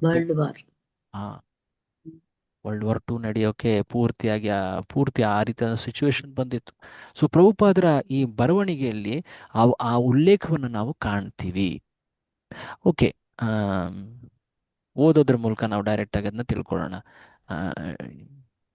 ಓಕೆ, ಇವರು ಕೈ ಎತ್ತಿದ್ದಾರೆ. ರಮ್ಯಾ DJ, ಓದಿ. ಹರೇ ಕೃಷ್ಣ. ಆಧುನಿಕ ಸಮಾಜದಲ್ಲಿ ಕಾರ್ಮಿಕರಿಗೂ ಬಂಡವಾಳಗಾರರಿಗೂ ಸದಾ ಬಾರಿ ಜಗಳ ಇದ್ದೇ ಇದೆ. ಈ ಜಗಳ ಅಂತಾರಾಷ್ಟ್ರೀಯ ಮಟ್ಟವನ್ನು ತಲುಪಿ ಪ್ರಪಂಚವೇ ಅಪಾಯಕ್ಕೆ ಸಿಲುಕಿದೆ. ಜನರು ಪರಸ್ಪರ ದ್ವೇಷಿಸಿ ನಾಯಿ ಬೆಕ್ಕುಗಳಂತೆ ಕಚ್ಚಾಡುತ್ತಿದ್ದಾರೆ. ಈಶೋಪನಿಷದ್ ನಾಯಿ ಬೆಕ್ಕುಗಳಿಗೆ ಉಪದೇಶ ನೀಡುವುದಿಲ್ಲ, ಆದರೆ ಅದು ಆಚಾರ್ಯರ ಮೂಲಕ ಭಗವತ್ ಸಂದೇಶವನ್ನು ಮಾನವನಿಗೆ ನೀಡಬಹುದು. ಮಾನವ ಜನಾಂಗವು ಈಶೋಪನಿಷತ್ತಿನಲ್ಲಿರುವ ವೈದಿಕ ಜ್ಞಾನವನ್ನು ಗ್ರಹಿಸಿ ಐಹಿಕ ಆಸ್ತಿಪಾಸ್ತಿಗಳ ಬಗ್ಗೆ ಕಚ್ಚಾಡಬಾರದು. ಭಗವತ್ ಕೃಪೆಯಿಂದ ಪ್ರಾಪ್ತವಾದ ಸೌಕರ್ಯಗಳಿಂದ ಮಾನವನು ತೃಪ್ತನಾಗಿರಬೇಕು. ಕಮ್ಯುನಿಸ್ಟರಾಗಲಿ, ಬಂಡವಾಳಗಾರರಾಗಲಿ ಅಥವಾ ಇತರ ಯಾವುದೇ ಪಕ್ಷವಾಗಲಿ ತಾನೇ ಪ್ರಕೃತಿಯ ಸಂಪನ್ಮೂಲಗಳ ಒಡೆಯನೆಂದು ಹೇಳಿಕೊಂಡರೆ ಶಾಂತಿ ಸಿಕ್ಕುವುದಿಲ್ಲ. ಇದರ ಸಂಪೂರ್ಣ ಒಡೆತನ ಭಗವಂತನದು. ಬಂಡವಾಳಶಾಹಿಗಳು ಕೇವಲ ರಾಜಕೀಯ ದೊಂಬರಾಟದಿಂದ ಕಮ್ಯುನಿಸ್ಟರನ್ನು ದಮನ ಮಾಡಲಾಗುವುದಿಲ್ಲ. ಕದ್ದ ಬ್ರೆಡ್ಡಿಗಾಗಿ ಕಚ್ಚಾಡಿ ಕಮ್ಯುನಿಸ್ಟರು ಬಂಡವಾಳಶಾಹಿಗಳನ್ನು ಸೋಲಿಸಲಾಗುವುದಿಲ್ಲ. ನೋಡಿ, ಈ ಮಾತಿದೆಯಲ್ಲ, ಈ ಮಾತು ಯಾಕೆ ಕದ್ದ ಬ್ರೆಡ್ ಅಂತ ಹೇಳಿದ್ದಾರೆ? ಎನಿವೆ, ಅದು ಇಂಗ್ಲಿಷಲ್ಲಿ ಆ ರೀತಿಯಾಗಿ ಮಾತಾಡಿದ್ರು. ಏನದು, ಕೆಲವೊಮ್ಮೆ ನಾಯಿಗಳು ಕಚ್ಚಾಡ್ತವೆ. ಏನಕ್ಕೆ? ಒಂದು ರೊಟ್ಟಿ ಎಲ್ಲಿಂದನೋ ಎತ್ಕೊಂಡ್ಬಂದಿರ್ತವೆ.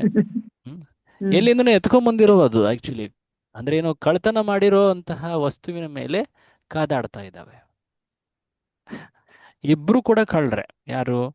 ಯಾರಿಬ್ರು ಅಂದ್ರೆ ಯಾರು ಇವರು? ಬಂಡವಾಳದವರು, ಕಮ್ಯುನಿಸ್ಟ್. ಇಬ್ರು ಕಳ್ರೆ. ದೇವರು ಸಂಪತ್ತನ್ನ ತಮಗೋಸ್ಕರ ಉಪಯೋಗಿಸ್ಕೊಳಕ್ಕೆ ಕದ್ಕೊಂಡಿದ್ದಾರೆ. ಅದ್ರ ಮೇಲೆ ಕಚ್ಚಾಡ್ತಾ ಇದ್ದಾರೆ. ನಾಯಿ ಕೆಲವೊಮ್ಮೆ 2-3 ನಾಯಿ ಒಟ್ಟಾಗಿ ರೊಟ್ಟಿಗೆ ಎಳೆದಾಡ್ತಾ ಇರ್ತವೆ, ಅಥವಾ ಏನಕ್ಕೆ ಆಗ್ಲಿ ಎಳೆದಾಡ್ತಾ, ಆ ರೀತಿಯಾದಂಥ ಪರಿಸ್ಥಿತಿ ನೋಡಿ. ಪ್ರಭುಪಾದರು ಎಷ್ಟು ಚೆನ್ನಾಗಿ ವಿವರಿಸ್ತಾರೆ. ಮುಂದೆ ಓದಿ. ದೇವೋತ್ತಮ ಪರಮ ಪುರುಷನ ಒಡೆತನವನ್ನು ಅವರು ಒಪ್ಪದಿದ್ದರೆ ಅವರು ತಮ್ಮದು ಎಂದು ಹೇಳಿಕೊಳ್ಳುವ ಎಲ್ಲಾ ಆಸ್ತಿಯು ಕದ್ದಿರುವಂತದ್ದಾಗುತ್ತದೆ. ಪರಿಣಾಮವಾಗಿ ಅವರು ಪ್ರಕೃತಿಯ ನಿಯಮಗಳಿಂದ ಶಿಕ್ಷೆಗೆ ಒಳಗಾಗಿರುತ್ತಾರೆ. ಕಮ್ಯುನಿಸ್ಟರು ಮತ್ತು ಬಂಡವಾಳಶಾಹಿಗಳು ಈ ಇಬ್ಬರ ಕೈಯಲ್ಲೂ ಪರಮಾಣು ಬಾಂಬುಗಳಿವೆ. ಇವರಿಬ್ಬರೂ ಪರಮಪ್ರಭುವಿನ ಒಡೆತನವನ್ನು ಅಂಗೀಕರಿಸದಿದ್ದರೆ ಕೊನೆಗೆ ಈ ಬಾಂಬುಗಳು ಇವೆರಡು ಪಕ್ಷಗಳನ್ನು ನಾಶ ಮಾಡುತ್ತವೆ. ಆದ್ದರಿಂದ ಇವೆರಡೂ ಪಕ್ಷಗಳು ತಮ್ಮನ್ನು ತಾವು ಉಳಿಸಿಕೊಳ್ಳಲು ಮತ್ತು ಜಗತ್ತಿನಲ್ಲಿ ಶಾಂತಿ ಸ್ಥಾಪಿಸಲು ಈಶೋಪನಿಷತ್ತಿನ ಉಪದೇಶಗಳನ್ನು ಅನುಸರಿಸಬೇಕು. ನೋಡಿ, ಪ್ರಭುಪಾದರು ಸುಮ್ಮನೆ ಶ್ಲೋಕದ ಅರ್ಥ ಹೇಳಿ ಮುಂದೆ ಹೋಗ್ತಾ ಇಲ್ಲ.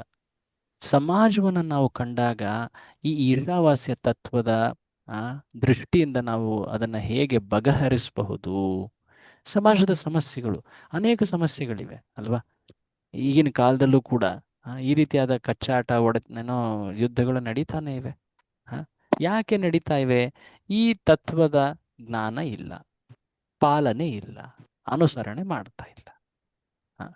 ನಿಮಗೆ ಕೇವಲ ನೀವು ಬರೀ ಎಕ್ಸಾಮಿನ ದೃಷ್ಟಿಯಿಂದ ಪುಸ್ತಕಗಳನ್ನ ಓದ್ಬೇಡಿ. ಪ್ರಭುಪಾದರು ಈ ಜ್ಞಾನದ ಅಪ್ಲಿಕೇಶನ್, ಅನ್ವಯ ಹೇಗೆ ಮಾಡಬೇಕು, ಹೇಗೆ ಜಗತ್ನಲ್ಲಿ ಈ ತತ್ವಗಳನ್ನು ಪಾಲಿಸಿದರೆ ಜಗತ್ನಲ್ಲಿ ಶಾಂತಿ, ನೆಮ್ಮದಿ ಇರ್ತದೆ, ಕೇವಲ ವೈಯಕ್ತಿಕ ಜೀವನದಲ್ಲಿ ಅಷ್ಟೇ ಅಲ್ಲ, ಆಡಳಿತದಲ್ಲಿ, ಸಾಮಾಜಿಕ ವ್ಯವಸ್ಥೆಯಲ್ಲಿ ಹೇಗೆ ಈ ತತ್ವಗಳನ್ನು ಪಾಲಿಸಬೇಕು.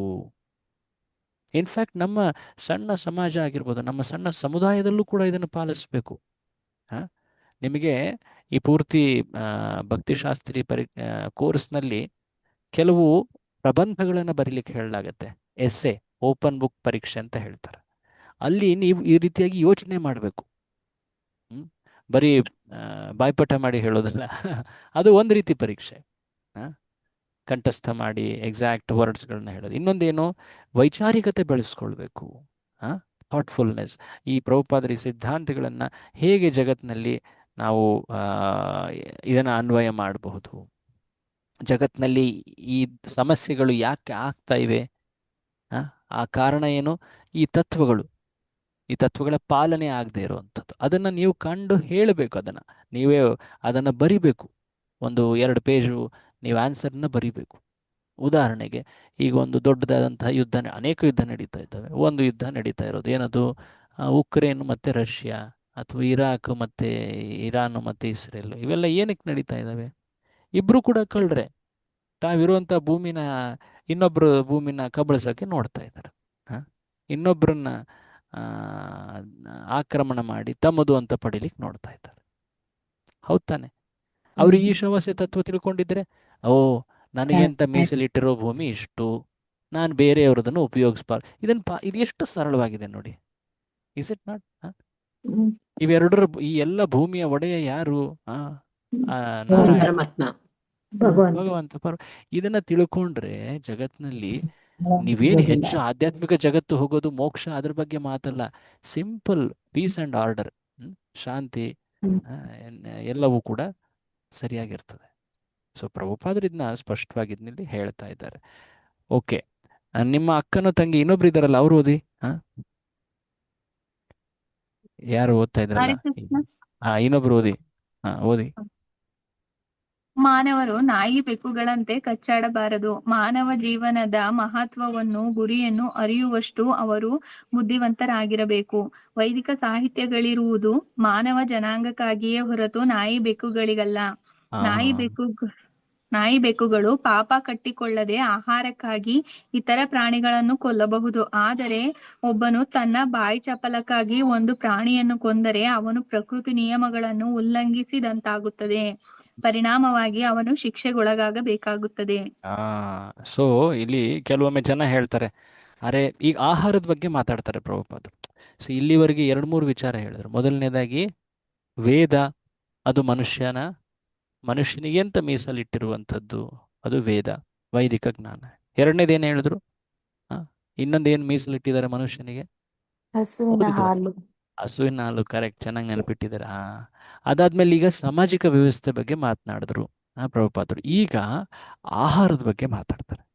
ಸೊ ಇವೆಲ್ಲವೂ ಕೂಡ, ಎಲ್ಲರೂ ಕೂಡ ಆಹಾರ ಸೇವಿಸ್ತಾರೆ, ಜೀವನ ಮಾಡ್ತಾರೆ. ಯಾವ ರೀತಿಯ ಆಹಾರ ಮನುಷ್ಯರಿಗೆ ಅಂತ ಮೀಸಲಿಟ್ಟಿರೋದು, ಅದನ್ನು ಮುಂದೆ ಹೇಳ್ತಾರೆ. ಕೆಲವೊಮ್ಮೆ ಜನ ಈ ಆಹಾರದ ಬಗ್ಗೆ ಮಾತನಾಡೋಕೆ ಸ್ಟಾರ್ಟ್ ಮಾಡಿದ್ರೆ ಅವಾಗ ಪ್ರಶ್ನಿಸ್ತಾರೆ, ಏನಂತ? ಅರೆ ಆ ಪ್ರಾಣಿ ಈ ರೀತಿಯಾದ ಆಹಾರ ತಿನ್ನಬಹುದು, ನಾವ್ಯಾಕೆ ತಿನ್ನಬಾರ್ದು? ಆ ಸಸ್ಯಕ್ಕೂ ಕೂಡ ಇದಿದೆ ಅಲ್ವಾ, ಪ್ರಾಣ ಇದೆ ಅಲ್ವಾ, ಜೀವ ಇದೆ. ಅದನ್ನು ಕೊಂದು ತಿಂದರೆ ಪಾಪ ಬರೋದಿಲ್ವಾ? ಅದೇ ಸಿಂಹ ಅಥವಾ ಚಿರತೆ ಅಥವಾ ಅವೆಲ್ಲವೂ ಕೂಡ ಪ್ರಾಣಿಗಳನ್ನು ಕೊಂದು ತಿನ್ಬೋದು, ನಾವ್ಯಾಕೆ ತಿನ್ನಬಾರ್ದು? ಜನ ಈ ರೀತಿಯಾಗಿ ತರ್ಕ ಮಾಡ್ತಾರಲ್ವಾ?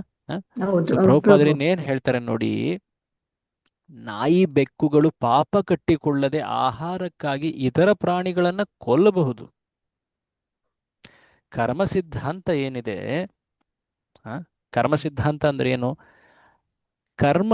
ಪ್ರಕೃತಿಯ ನಿಯಮಗಳನ್ನು ಉಲ್ಲಂಘನೆ ಮಾಡಿದ್ರೆ ಅದಕ್ಕೆ ತಕ್ಕನಾದಂತಹ ದಂಡ ಅಥವಾ ಶಿಕ್ಷೆ, ಅದುವೇ ಕರ್ಮ ಸಿದ್ಧಾಂತ.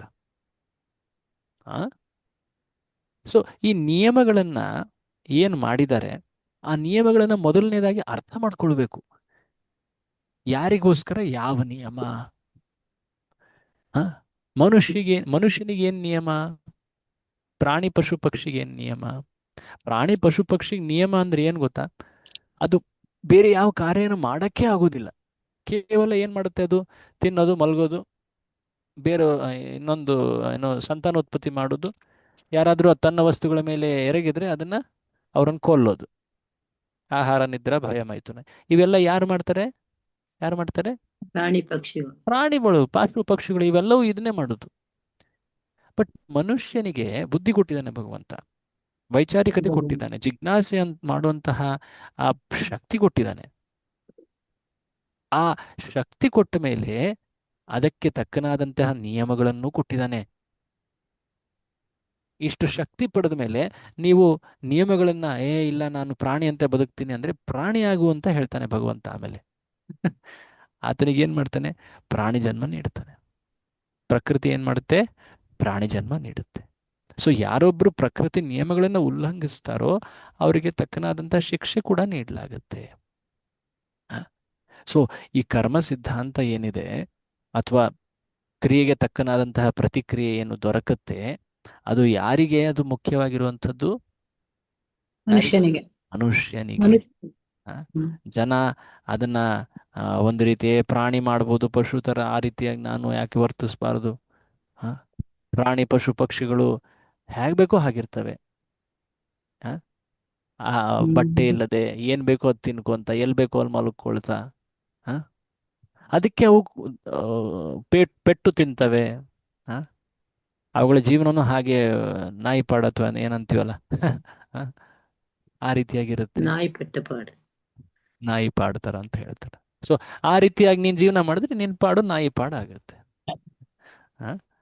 ಅದನ್ನ ಜನ ವಾದ ಮಾಡ್ತಾರೆ, ಇಲ್ಲ ನಾನು ನನ್ನದೇ ಆದಂತಹ ಮನೆ ಕಟ್ಕೊಳ್ತೀನಿ, ಅಲ್ಲಿದ್ ಮಾಡ್ತೀನಿ. ಬಟ್ ಮಾಡೋ ಕಾರ್ಯಗಳೇನೋ ಪ್ರಾಣಿ ಥರನೇ. ಏನ್ ಬೇಕೋ ನಾನು ಎಲ್ಲದನ್ನೂ ತಿಂತೀನಿ. ಹಂದಿಗಳಿಗೆ ಹೋಲಿಸಿದ್ದಾರೆ ಪ್ರಭು. ಹಂದಿಗಳಿಗೆ ಹೋಲಿಸಿದ್ದಾರೆ ಪ್ರಭು. ಮುಂದೆ ಬರುತ್ತೆ ಆ ಮಾತು, ಬಹಳ ಸ್ಪಷ್ಟವಾಗಿ ಬರುತ್ತೆ. ಓಕೆ, ನೆಕ್ಸ್ಟ್ ಪ್ಯಾರಾಗ್ರಾಫ್ನೇ ಓದೋಣ ಹೇಳಿ. ಅವಾಗ ಇನ್ನೂ ಸ್ಪಷ್ಟ ಆಗುತ್ತೆ. ಯಾರು ಓದ್ತೀರಾ? ರಾಣಿ ಕೈ ಎತ್ತಿದ್ರೆ ಗೊತ್ತಾಗುತ್ತೆ ನನಗೆ ಯಾರು ಇವರು. ಓಕೆ, ಒಂದ್ ನಿಮಿಷ. ಹನುಮಂತ್ ಪ್ರಭು, ನಮ್ಮ ಹೊನ್ನಾವರದವರು, ಓದಿ ಪ್ರಭು. ಹರೇ ಕೃಷ್ಣ. ಮಾನವ ಜೀವಿಗಳ ಜೀವನ ವಿಧಾನವನ್ನು ಪ್ರಾಣಿಗಳಿಗೆ ಅನ್ವಯಿಸಲಾಗುವುದಿಲ್ಲ. ಹುಲಿಯು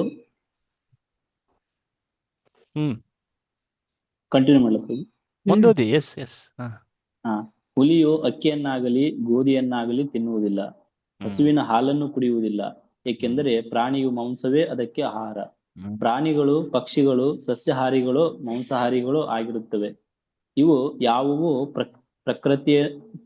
ಪ್ರಕೃತಿಯ ನಿಯಮಗಳನ್ನು ಮೀರುವುದಿಲ್ಲ, ಏಕೆಂದರೆ ಈ ನಿಯಮಗಳನ್ನು ಭಗವಂತನು ವಿಧಿಸಿದ್ದಾನೆ. ನೀವೆಂದಾದ್ರೂ ಈ ರೀತಿಯಾಗಿ ಕಂಡಿದ್ದೀರಾ? ಇವತ್ತು ಹುಲಿ ಸಸ್ಯಾಹಾರಿ ಆಗ್ಲಿಕ್ಕೆ ನಿಶ್ಚಯ ಮಾಡಿದ್ಯಪ್ಪ, ಎಲ್ಲರೂ ಕಾಣ್ತೀರಾ ನೀವು? ಇಲ್ಲ. ಅಥವಾ ಏನು ದನ ಅಥವಾ ಹಸು ಇವತ್ತು ಮಾಂಸಾಹಾರಿ ಆಗ್ಲಿಕ್ಕೆ ಹೋಗ್ತಾ ಇದೆಯಪ್ಪ, ಈ ರೀತಿ ಏನಾರ ಕಾಣ್ತೀವ ನಾವು? ಇಲ್ಲ. ಅವುಗಳ ಶರೀರ ಅಥವಾ ಅವುಗಳ ಮನೋವೃತ್ತಿ, ಅವುಗಳ ಕಾರ್ಯ ಹೇಗಿರುತ್ತೆ ಅಂದ್ರೆ ಆ ಪ್ರಕೃತಿ ನಿಯಮ ಏನಿದೆ ಅದನ್ನ ಪಾಲನೆ ಮಾಡ್ತವೆ, ಮಾಡ್ಲೇಬೇಕು. ಅವು ಬೇರೆ ಅವಕ್ಕೆ ಆ ಶಕ್ತಿನೇ ಕೊಟ್ಟಿಲ್ಲ. ಬಟ್ ಮನುಷ್ಯನಿಗೆ ಕಿಂಚಿತ್ ಸ್ವಾತಂತ್ರ್ಯ ಕೊಟ್ಟಿದ್ದಾನೆ ಭಗವಂತ, ಬುದ್ಧಿ ಕೊಟ್ಟಿದ್ದಾನೆ. ಬಟ್ ಅದನ್ನ ತಪ್ಪು ಉಪಯೋಗಿಸ್ಕೊಂಡು ವ್ಯಕ್ತಿ ಏನ್ ಮಾಡ್ತಾನೆ? ತನಗೆ ಅಂತ ಮೀಸಲಿಟ್ಟಿರೋ ಆಹಾರ ಬಿಟ್ಟು ಬೇರೆ ತಿನ್ನಕ್ ಹೋಗ್ತಾನೆ. ಓದಿ ಪ್ರಭು, ಚೆನ್ನಾಗಿ ಓದ್ತೀರ, ಓದಿ. ಪಕ್ಷಿಗಳು, ಹಾವು, ಹಲ್ಲಿಯೇ ಮೊದಲಾದ ಸರೀಸೃಪಗಳು ಮತ್ತಿತರ ಕ್ಷುದ್ರ ಜಂತುಗಳು ಕಟ್ಟುನಿಟ್ಟಾಗಿ ಪ್ರಕೃತಿಯ ನಿಯಮಗಳನ್ನು ಪಾಲಿಸುತ್ತವೆ. ಆದ್ದರಿಂದ ಇಲ್ಲಿ ಅವುಗಳಿಗೆ ಪಾಪದ ಪ್ರಶ್ನೆಯೇ ಬರುವುದಿಲ್ಲ. ವೈದಿಕ ಶಿಕ್ಷಣಗಳು ಇರುವುದು ಅವುಗಳಿಗಾಗಿ ಅಲ್ಲ, ಮಾನವ ಜನ್ಮ ಮಾತ್ರವೇ ಜವಾಬ್ದಾರಿಯುತ ಜನ್ಮ. ಮನುಷ್ಯ ಜನ್ಮದಲ್ಲಿ ಭಗವಂತ ಎಷ್ಟು ಸ್ವಾತಂತ್ರ್ಯ ಕೊಟ್ಟಿದ್ದಾನೆ, ಬುದ್ಧಿ ಕೊಟ್ಟಿದ್ದಾನೆ. ಆಯ್ಕೆ ಮಾಡ್ಕೊಳಪ್ಪ, ನಿನಗೆ ಎರಡನ್ನೂ ನಾನು ನಿನ್ ಮುಂದೆ ಇಡ್ತಾ ಇದ್ದೀನಿ. ಸರಿಯಾದಂತಹ ವಿವೇಕವನ್ನು ಉಪಯೋಗಿಸು, ಆಯ್ಕೆಯನ್ನ ಸರಿಯಾಗಿ ಮಾಡು, ನಿನ್ನ ಭವಿಷ್ಯವನ್ನು ನೀನು ರೂಪಿಸ್ಕೋ, ನಿನ್ನ ಭವಿಷ್ಯಕ್ಕೆ ನೀನೇ ಶಿಲ್ಪಿಯಾಗಬಹುದು. ಇದೆಲ್ಲ ಹೇಳ್ತಾರೆ. ಹೌದು, ಯಾಕೆ? ಅದು ಮನುಷ್ಯ ಜನ್ಮದಲ್ಲಿ ಮಾತ್ರ ಸಾಧ್ಯ. ಅಷ್ಟು ಸ್ವಾತಂತ್ರ್ಯ ಕೊಟ್ಟ ಮೇಲೆ ಅದಕ್ಕೆ ತಕ್ಕನಾದಂತಹ ಜವಾಬ್ದಾರಿ ಕೂಡ ಹೊರಬೇಕು. ಈ ಜಗತ್ತಿನಲ್ಲಿ ಎಲ್ಲಿ ಸ್ವಾತಂತ್ರ್ಯ ಕೊಡ್ತಾರೋ ಅಲ್ಲಿ ಜವಾಬ್ದಾರಿ ಇರುತ್ತೆ ನೋಡಿ. ಎಲ್ಲಿ ಬೇಕೋ ಅಲ್ಲಿ ನೋಡಿ, ಎಲ್ಲಿ ಸ್ವಾತಂತ್ರ್ಯ ಕೊಡ್ಲಾಗುತ್ತೋ ಅಲ್ಲಿ ಜವಾಬ್ದಾರಿ ಬರುತ್ತೆ. ಜವಾಬ್ದಾರಿ ಬೇಡ, ಬರೀ ಸ್ವಾತಂತ್ರ್ಯ ಬೇಕು ಅಂದ್ರೆ ಅದು ತಪ್ಪು, ಅದು ತಪ್ಪು. ಆಗೇನಾದರೂ ನನಗೆ ಬೇಜವಾಬ್ದಾರಿಗೆ ಜೀವಿಸ್ಬೇಕು ನನಗೆ, ಭಗವಂತ ಏನು ಮಾಡ್ತಾನೆ, ಪ್ರಾಣಿ ಪಶು ಪಕ್ಷಿ ಆಗಿ ಜೀವನ ಜನ್ಮ ಕೊಟ್ಬಿಡ್ತಾನೆ. ಅಲ್ಲಿ ಸ್ವಾತಂತ್ರ್ಯನೇ ಇರೋದಿಲ್ಲ, ಅಲ್ಲಿ ಸ್ವಾತಂತ್ರ್ಯ ಇರೋದೇ ಇಲ್ಲ. ಅದೇ ರೀತಿಯಾಗಿ ವರ್ತಿಸ್ಬೇಕು, ಅದೇ ರೀತಿಯಾಗಿ ಅದರ ಜೀವನ ಇರುತ್ತೆ. ಸೊ ಮನುಷ್ಯ ಜನ್ಮ ಮಾತ್ರ ಜವಾಬ್ದಾರಿಯುತವಾದ ಜೀವನ. ವೈದಿಕ ಶಿಕ್ಷಣಗಳು ಇರುವುದು ಪ್ರಾಣಿ ಪಶು ಪಕ್ಷಿಗಳಿಗಲ್ಲ, ಮಾನವ ಜನ್ಮಕ್ಕೆ. ಓಕೆ, ನಿಮಗೆಲ್ಲ ಒಂದು ಸಣ್ಣ ಅಸೈನ್ಮೆಂಟ್, ಏನು ನಿಮಗೇನು ಎಕ್ಸಾಮಿಗಲ್ಲ, ಬಟ್ ನೆಕ್ಸ್ಟ್ ಟೈಮ್ ನೀವು ಬರುವಾಗ ನನಗೆ ಕೆಲವೊಂದಿಷ್ಟು ಕಾರಣಗಳನ್ನು ಹೇಳಬೇಕು, ಯಾಕೆ ಮನುಷ್ಯ ಸಸ್ಯಾಹಾರಿಯಾಗಿರಬೇಕು ಅನ್ನೋದನ್ನ. ಹರೇ ಕೃಷ್ಣ. ಯಾರಿದು ಅನ್ಮ್ಯೂಟ್ ಮಾಡಿರೋದು? ಯಾರಿದು ಅನ್ಮ್ಯೂಟ್ ಮಾಡಿರೋದು? ದಯವಿಟ್ಟು ಮ್ಯೂಟ್ ಮಾಡಿರಿ, ಗೊತ್ತಾಗೋದಿಲ್ಲ. ಸೊ ಏನು ಹೇಳ್ತಾ ಇದ್ದೆ ನಾನು? ಮನುಷ್ಯ ಯಾಕೆ ಸಸ್ಯಾಹಾರಿಯಾಗಿರಬೇಕು, ಇದಕ್ಕೆ ನೀವು ಕಾರಣಗಳನ್ನು ಹೇಳಬೇಕು. ಕೇವಲ ಒಂದೇ ಕಾರಣ ಹೇಳ್ಬೇಡಿ, ಹಿಂಸೆ ಮಾಡಬಾರ್ದು, ಅದೇನು ಎಲ್ಲರಿಗೂ ಗೊತ್ತಾಗುತ್ತೆ. ಅದಕ್ಕಿಂತ ನೀವು ಯಾವುದೋ ಒಬ್ಬ ವ್ಯಕ್ತಿ, ಆತನಿಗೆ ವೇದಗಳು ಇವುಗಳ ಮೇಲೆ ಅಷ್ಟೇನು ವಿಶ್ವಾಸ ಇಲ್ಲ, ಆತನಿಗೆ ನೀವು ಸಸ್ಯಾಹಾರಿಯಾಗು ಅನ್ನೋದ ಮಾತನ್ನ ಹೇಗೆ ಎಕ್ಸ್ಪ್ಲೇನ್ ಮಾಡ್ತೀರಾ? ಈಗ ಮನುಷ್ಯ ಶರೀರವನ್ನು ಕಂಡಾಗ ಅದರಿಂದ ನೀವು ಸಾಬೀತು ಮಾಡಬಹುದು ಮನುಷ್ಯ ಶರೀರ ಇರೋದು ಸಸ್ಯಾಹಾರಕ್ಕೆ ಅಂತ. ಈಗ ಸಮಾಜ ಕಂಡಾಗ ಜನರೆಲ್ಲೂ ಸಸ್ಯಾಹಾರಿಗಳಾದರೆ ಸಮಾಜದಲ್ಲಿ ಒಂದು ರೀತಿಯ ಸಮತೋಲನವಿರ್ತದೆ, ಎಲ್ಲರಿಗೂ ಕೂಡ ಆಹಾರ ದೊರಕುತ್ತೆ.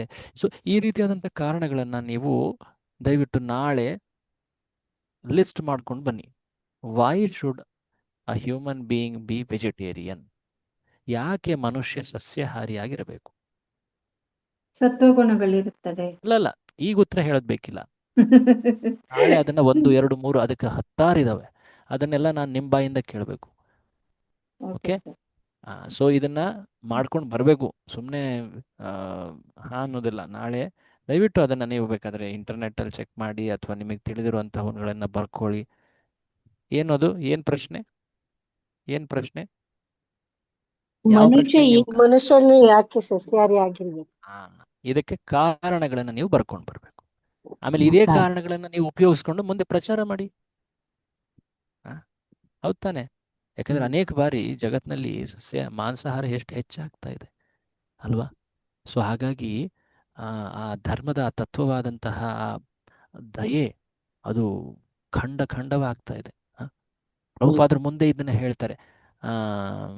ಹನುಮಂತ ಪ್ರಭು ಓದಿ, ಸಸ್ಯಾಹಾರಿಯಾದ ಮಾತ್ರಕ್ಕೆ. ಸೊ ಕೇವಲ ಸಸ್ಯಾಹಾರಿ ಆಗ್ಬಿಟ್ರೆ ಸಾಕ? ಕೇವಲ ಸಸ್ಯಾಹಾರಿ ಆಗ್ಬಿಟ್ರೆ ಸಾಕ? ಹಾಗೆ ನೋಡಿದ್ರೆ ಆನೆ ಅಥವಾ ಈ ಹಸು ಇವುಗಳು ಕೂಡ ಸಸ್ಯಾಹಾರಿ ಆಗ್ಬಿಟ್ರೆ ಸಾಕ? ಮನುಷ್ಯ ಜನ್ಮ ಬರೀ ಸಸ್ಯಾಹಾರಿ ಆಗೋದಕ್ಕಲ್ಲ, ಪ್ರಭುಪಾದರು ಇನ್ನೊಂದು ಸ್ಟೆಪ್ ಮುಂದೆ ಹೇಳ್ತಾರೆ. ಓದಿ ಪ್ರಭು, ಸಸ್ಯಾಹಾರಿ ಇದೆ ಮಾತ್ರಕ್ಕೆ. ಸಸ್ಯಾಹಾರಿಯಾದ ಮಾತ್ರಕ್ಕೆ ಒಬ್ಬನು ಪ್ರಕೃತಿ ನಿಯಮಗಳನ್ನು ಉಲ್ಲಂಘಿಸಬಹುದೆಂದು ಭಾವಿಸುವುದು ತಪ್ಪು. ತರಕಾರಿಗಳಿಗೂ ಜೀವವಿದೆ. ಒಂದು ಜೀವಿ ಇರುವುದು ಇನ್ನೊಂದು ಜೀವಿಯನ್ನು ಪೋಷಿಸುವುದಕ್ಕೆ. ಇದು ಪ್ರಕೃತಿಯ ನಿಯಮ. ತಾನು ಶುದ್ಧ ಸಸ್ಯಾಹಾರಿ ಎಂದು ಒಬ್ಬನು ಜಂಬ ಪಡಬಾರದು. ಅವನಿಗೆ ಪರಮಪ್ರಭುವಿನ ಪ್ರಜ್ಞೆ ಇರಬೇಕು. ಪ್ರಾಣಿಗಳಿಗೆ ಭಗವಂತನನ್ನು ಗುರುತಿಸಲು ಬೇಕಾದ ಪ್ರಜ್ಞೆ ಇರುವುದಿಲ್ಲ. ಮಾನವನಾದರೂ ವೈದಿಕ ಸಾಹಿತ್ಯಗಳಿಂದ ಪಾಠ ಕಲಿಯುವಷ್ಟು ಬುದ್ಧಿವಂತನಾಗಿದ್ದಾನೆ ಮತ್ತು ಪ್ರಕೃತಿ ನಿಯಮಗಳು ಹೇಗೆ ಕೆಲಸ ಮಾಡುತ್ತವೆಂಬುದನ್ನು ಅರಿತುಕೊಂಡು ಅಂತ ತಿಳುವಳಿಕೆಯಿಂದ ಲಾಭ ಪಡೆಯುವುದನ್ನು ಅವನು ಕಲಿತಿದ್ದಾನೆ. ಮಾನವನು ವೇದಶಾಸ್ತ್ರಗಳ ಉಪದೇಶಗಳನ್ನು ಅಲಕ್ಷಿಸಿದರೆ ಅವನ ಜೀವನ ತುಂಬಾ ಅಪಾಯಕ್ಕೆ ಸಿಲುಕುತ್ತದೆ. ಆದ್ದರಿಂದ ಮಾನವನು ಪರಮಪ್ರಭುವಿನ ಪ್ರಭುತ್ವವನ್ನು ಒಪ್ಪಬೇಕು. ಅವನು ಭಗವಂತನ ಭಕ್ತನಾಗಿ ಪ್ರತಿಯೊಂದನ್ನು ದೇವರಿಗೆ ಒಪ್ಪಿಸಿ ನೈವೇದ್ಯ ಮಾಡುವುದನ್ನು ನೋಡಿ, ಇಲ್ಲಿ ಬಹಳ ಸ್ಪಷ್ಟವಾಗಿ ಬರ್ತಾ ಇದೆ. ಏನದು? ಕೇವಲ ಸಸ್ಯಾಹಾರಿ ಆಗೋದಿಲ್ಲ, ಆ ಸಸ್ಯ ಆಹಾರವನ್ನ ದೇವರಿಗೆ ನೈವೇದ್ಯ ಮಾಡಿ ಸ್ವೀಕರಿಸ್ಬೇಕು. ಪ್ರಸಾದ ಆಹಾರಿಗಳಾಗಬೇಕು ನಾವು. ಸಸ್ಯಾಹಾರಿ ಅದು ಪ್ರಾಣಿಗಳು ಸಸ್ಯಾಹಾರಿ, ಅನೇಕ ಸಸ್ಯಾಹಾರಿ ಪ್ರಾಣಿಗಳಿವೆ. ಮಂಗನು ಸಸ್ಯಾಹಾರಿ, ಹೌದಾ? ಕರೆಕ್ಟಾ? ಹರೇ ಕೃಷ್ಣ. ಹೌದು ಪ್ರಭು, ಹೌದು. ಜಿಂಕೆನೂ So, ಸಸ್ಯಾಹಾರಿ. ಅದೇನು ಜಿಂಕೆ ಮಂಗ ಇವೆಲ್ಲವೂ ಸಸ್ಯಾಹಾರಿ. ಹಂಗಂತ ಹೇಳಿ ನಾನು ಆನೆ, ಸಸ್ಯಾಹಾರಿ ಅಂತ ಹೇಳಿ ಹಸು. ಬರೀ ಜಂಬ ಕೊಚ್ಕೊಳ್ಳೋದಲ್ಲ. ಸಸ್ಯಾಹಾರಿ ಪ್ರಾಣಿಗಳು ಕೂಡ ಇವೆ ಬಾಬಾ, ಬಟ್ ನಾವು ಪ್ರಸಾದಹಾರಿಗಳಾಗಿರ್ಬೇಕು. ಪ್ರಸಾದಹಾರಿ. ಮುಂದೋದಿ. ಇದರಿಂದ ಅವನು ಇದರಿಂದ ಅವನು ತನ್ನ ಕರ್ತವ್ಯವನ್ನು ಸರಿಯಾಗಿ ನಿರ್ವಹಿಸಿದಂತಾಗುತ್ತದೆ. ತಾನು ಶುದ್ಧ ಭಕ್ತನ ಕೈಯಿಂದ ಸಸ್ಯಾಹಾರವನ್ನು ಸ್ವೀಕರಿಸುವುದಾಗಿ ಭಗವಂತನು ಭಗವದ್ಗೀತೆಯಲ್ಲಿ ನೇರವಾಗಿ ಹೇಳುತ್ತಾನೆ. ಎಲ್ಲಿ ಹೇಳಿದಾನೆ? ಆದುದರಿಂದ ಎಲ್ಲಿ ಹೇಳಿದಾನೆ ಗೊತ್ತಾ? ಆ ಶ್ಲೋಕ ಇದೆ ಅಲ್ಲಿ. ಅದೇ ಪತ್ರಂ 9.20 ಫಲಂ 9.26. ಯೋ ಮೇ ಭಕ್ತ್ಯಾ ಪ್ರಯಚ್ಛತಿ. ಪತ್ರಂ ಪುಷ್ಪಂ ಫಲಂ ತೋಯಂ, 4 ರೀತಿಯ ವಸ್ತುಗಳನ್ನು ಹೇಳಿದ್ದಾನೆ ಕೃಷ್ಣ. ಅದರಲ್ಲಿ ಎಲ್ಲೂ ಮಾಂಸ ಅನ್ನೋ ಮೊಟ್ಟೆ ಮಾಂಸ ಈ ರೀತಿಯಾದ ಮಾತುಗಳಿಲ್ಲ. ಇದು ಕೃಷ್ಣನ ಸ್ಪಷ್ಟವಾಗಿ ಹೇಳಿದ್ದಾನೆ, ನೀನು ಸಸ್ಯಾಹಾರವನ್ನ ಭಕ್ತಿಯಿಂದ ನನಗೆ ಅರ್ಪಿಸು, ಪ್ರಸಾದ ಅಂತದನ್ನ ಸ್ವೀಕರಿಸಿ ಆನಂದದಲ್ಲಿರು ಅಂತ ಹೇಳಿದ್ದಾನೆ. ಮುಂದೆ ಓದಿ. ಆದ್ದರಿಂದ ಮಾನವನು ಕಟ್ಟ ಸಸ್ಯಾಹಾರಿಯಾಗಿರುವುದು ಮಾತ್ರವಲ್ಲದೆ ಭಗವದ್ಭಕ್ತನಾಗಿ ತಾನು ಸೇವಿಸುವ ಆಹಾರವನ್ನೆಲ್ಲ ಅವನಿಗೆ ಅರ್ಪಿಸಬೇಕು. ಹಾಗೆ ಅರ್ಪಿಸಿದ ಅನಂತರವೇ ಅವನು ಅದನ್ನು ಪ್ರಸಾದವಾಗಿ ಸ್ವೀಕರಿಸಬೇಕು. ಈ ಪ್ರಜ್ಞೆ ಇಟ್ಟುಕೊಂಡು ನಡೆಯುವ ಭಕ್ತನು ಮಾನವ ಜೀವನದ ಕರ್ತವ್ಯವನ್ನು ಸರಿಯಾಗಿ ನಿರ್ವಹಿಸಬಹುದು. ಯಾರು ತಮ್ಮ ಆಹಾರವನ್ನು ಭಗವಂತನಿಗೆ ಅರ್ಪಣೆ ಮಾಡುವುದಿಲ್ಲವೋ ಅವನು ನಿಜವಾಗಿ ಪಾಪವನ್ನು ತಿಂದು ಪಾಪ ಫಲವಾಗಿ ತಮ್ಮನ್ನು ನಾನಾ ರೀತಿಯ ದುಃಖಕ್ಕೆ ಈಡು ಮಾಡಿಕೊಳ್ಳುತ್ತಾರೆ. ಗೀತೆಯಲ್ಲಿ 3.13. ಇದು ಈ ಶ್ಲೋಕ ಬಹಳ ಒಂದು ರೀತಿ ಭಯ ಉಂಟು ಮಾಡಿಸುವಂತಹ ಶ್ಲೋಕ ಇದು. ಭುಂಜತೆ ತೇ ತ್ವಘಂ ಪಾಪ, ಕೇವಲ ಪಾಪವನ್ನು ತಿಂತಾ ಇದ್ದಾನೆ ವ್ಯಕ್ತಿ ಅಂತ ಹೇಳ್ತಾರೆ ಕೃಷ್ಣ. ಯಾವ ಶ್ಲೋಕ ಅದು? ಯಜ್ಞಶಿಷ್ಟರ್ಷಿನ ಸಂತೋ ಮುಚ್ಯಂತೆ ಸರ್ವಕಿಲ್ಬಿಷೈ ಭುಂಜತೆ ಭುಂಜತೆ ತೇ ತ್ವಘಂ ಪಾಪ ಯೇ ಪಚಂತಿ ಆತ್ಮಕಾರಣಾತ್. ಸರಿಯಾಗಿ ಹೇಳಿದ್ರೆ ಶ್ಲೋಕ. Thank you. ಸೊ ಯಾರೊಬ್ಬರು ಭಗವಂತನಿಗೆ ಅರ್ಪಿಸಿ ಆಹಾರವನ್ನು ಸೇವಿಸೋದಿಲ್ವೋ ಅವರು ಕೇವಲ ಪಾಪವನ್ನು ತಿಂತಾ ಇದ್ದಾರೆ. ಆ ಪಾಪದ ಫಲ ಏನಿರುತ್ತೆ? ದುಃಖ, ಕೊನೆಯಿಲ್ಲದ ದುಃಖ ಅದಕ್ಕೆ ಕಾರಣವಾಗುತ್ತೆ ಅದು. ಸೊ ಕೊನೆಯದಾಗಿ ಪ್ರಭುಪಾದರು, ಓಕೆ ಪಾಪ ಇದೆಲ್ಲ ಹೇಳ್ತಾ ಇದ್ದೀರಾ, ಏನಿದು ಪಾಪದ ಅರ್ಥ? ಮತ್ತೆ ನೀವು ಅದೇ ರೀತಿಯಾದ ಅಂಧಶ್ರದ್ಧೆ ತರ್ತಾ ಇದ್ದೀರಾ ಅಂತ ಪ್ರಭುಪಾದರು ಪಾಪದ ಒಂದು ವ್ಯಾಖ್ಯಾನ ಮಾಡ್ತಾರೆ. ಬಹಳ ಒಳ್ಳೆ ಉತ್ಕೃಷ್ಟವಾದಂತಹ ಒಂದು ಡೆಫಿನೇಷನ್. ಪಾಪ ಅಂದ್ರೆ ಏನು, ಪಾಪ ಅಂದ್ರೆ ಏನು ಅನ್ನೋದು ನೀವು ದಯವಿಟ್ಟು ಈ ಸ್ಟೇಟ್ಮೆಂಟ್ ಏನಿದೆ ಅಫ್ಕೋರ್ಸ್ ನಿಮ್ಮ ಎಕ್ಸಾಮ್ಗೂ ಇಂಪಾರ್ಟೆಂಟ್ ಇದು, ಬಟ್ ಇದನ್ನ ಅರ್ಥ ಮಾಡ್ಕೊಳ್ಳಿಕ್ಕೆ ಪ್ರಯತ್ನ ಮಾಡಿ. ಓದಿ ಹನುಮಂತ ಪ್ರಭು. ಪಾಪದ ಮೂಲ ಎಲ್ಲಿದೆ ಎಂದರೆ ಭಗವಂತನ ಒಡೆತನವನ್ನು ಅಳ್ಳಗಳೆದು ಪ್ರಕೃತಿಯ ನಿಯಮಗಳನ್ನು ಉದ್ದೇಶಪೂರ್ವಕವಾಗಿ ಉಲ್ಲಂಘಿಸುವುದರಲ್ಲಿ. ಸೊ ಏನ್ ಹೇಳಿದ್ದಾರೆ ಇಲ್ಲಿ? ಅದು ಮುಂದಿನ ಸ್ಟೇಟ್ಮೆಂಟ್ ಆಕ್ಚುಲಿ ಅದು. ಸೊ ಪಾಪ ಅಂದ್ರೆ ಏನು? ಯಾವೊಬ್ಬನು ಭಗವಂತ ಮಾಡಿರುವಂತಹ ನಿಯಮಗಳು, ವೇದದಲ್ಲಿ ಆ ನಿಯಮಗಳಿವೆ, ಅವು ವೇದ ಸ್ಪಷ್ಟವಾಗಿ ಹೇಳುತ್ತೆ, ಎಲ್ಲವೂ ಕೂಡ ಭಗವಂತನ ಸ್ವತ್ತು, ಆತನೇ ಒಡೆಯ ಅಂತ ತಿಳಿದು ಮನುಷ್ಯ ಜನ್ಮ ಪಡೆದು ವೇದವನ್ನ ಓದದೇ ಇರೋದು ಹೇಗೆ? ಉದ್ದೇಶಪೂರ್ವಕವಾಗಿ ಪಾಪದಲ್ಲಿ ತೊಡಗೋ ರೀತಿ. ಸೊ ಪಾಪ ಅಂದ್ರೆ ಏನು? ಗೊತ್ತಿದ್ದೂ ಕೂಡ ತಪ್ಪು ಮಾಡೋದೇನಿದೆ ಅದಕ್ಕೆ ಪಾಪ ಅಂತಾರೆ. ಉದ್ದೇಶಪೂರ್ವಕವಾಗಿ ಉಲ್ಲಂಘಿಸುವುದು, ಇದು ಕಾಣ್ತಾ ಇದೆಯಾ? ಉದ್ದೇಶಪೂರ್ವ ಅಂದ್ರೆ ಏನು? ಮನುಷ್ಯ ಶರೀರ ಕೊಟ್ಟಿರೋ ಉದ್ದೇಶ ಏನು? ವೇದ ಓದು ಅಂತ, ಶಾಸ್ತ್ರ ಓದು. ಶಾಸ್ತ್ರ ಏನ್ ಹೇಳುತ್ತೆ? ಪದೇ ಪದೇ ಹೇಳುತ್ತೆ, ಇವೆಲ್ಲದರ ಒಡೆಯ ಭಗವಂತ ಅಂತ. ಅದನ್ನ ಅಲ್ಲಗಳೆದು ಶಾಸ್ತ್ರ ಓದೋದಿಲ್ಲ, ವಾಟ್ಸ್ಆ್ಯಪ್ ಓದ್ತಾರೆ.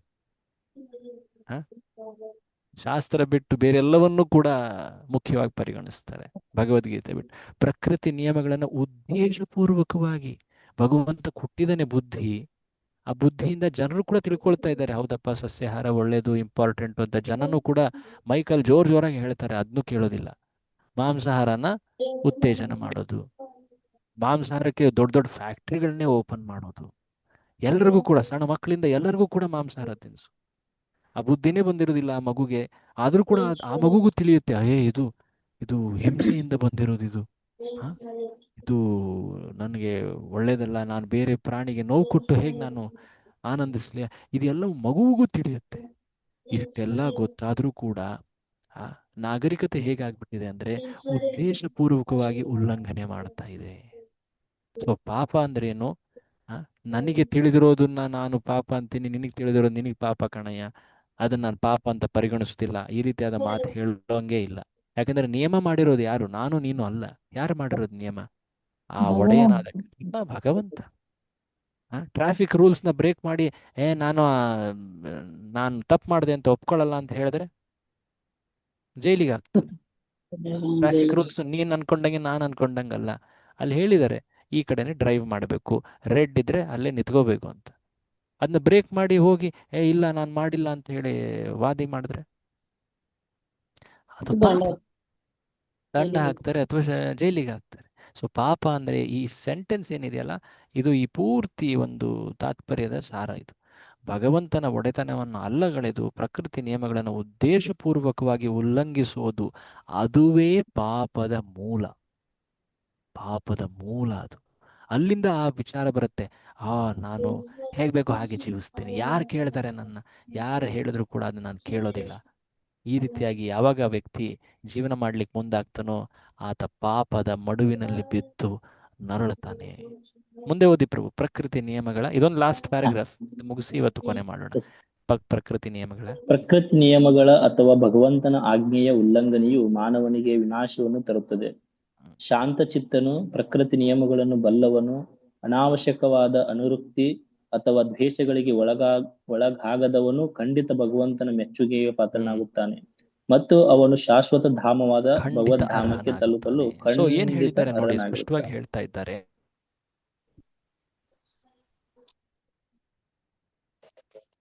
ಯಾರು ಪ್ರಕೃತಿ ನಿಯಮಗಳನ್ನು ಅನ್ವಯಿಸ್ತಾರೆ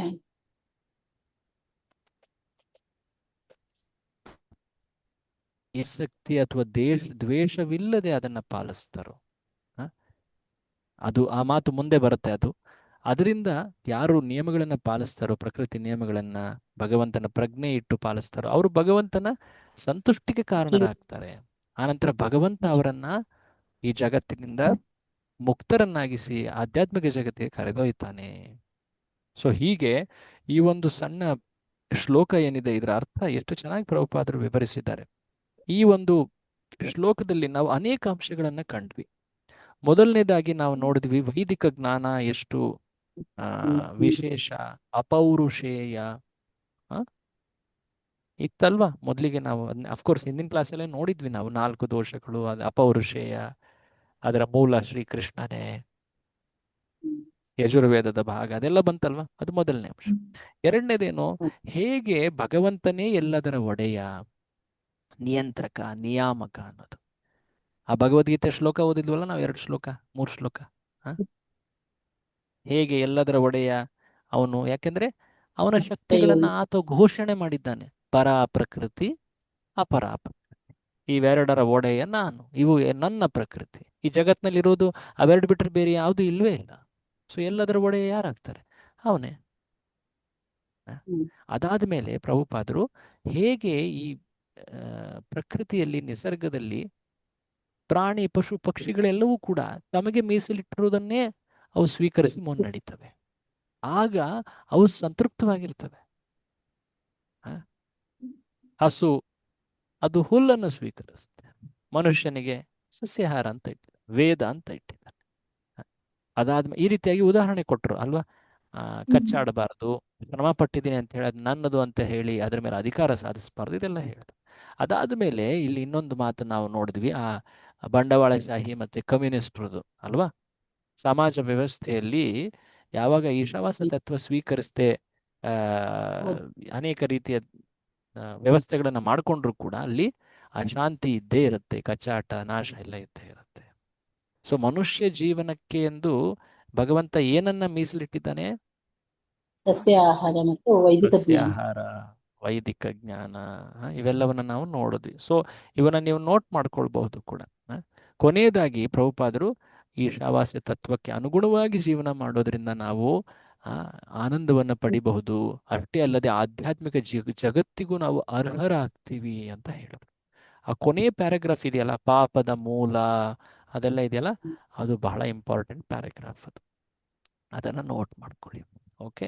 ಸೊ ಈ ಒಂದು ಮಂತ್ರ ಏನಿದೆ, ಈ ಮಂತ್ರ ಬಹಳ ಮುಖ್ಯವಾದ ಮಂತ್ರ. ಇನ್ಫ್ಯಾಕ್ಟ್ ಈ ಮಂತ್ರದ ಕಾರಣದಿಂದಾನೇ ಈ ಉಪನಿಷತ್ತಿಗೆ ಹೆಸರು ಕೂಡ ಈಶಾ ಉಪನಿಷತ್ ಅಂತ ಹೇಳಲಾಗುತ್ತೆ.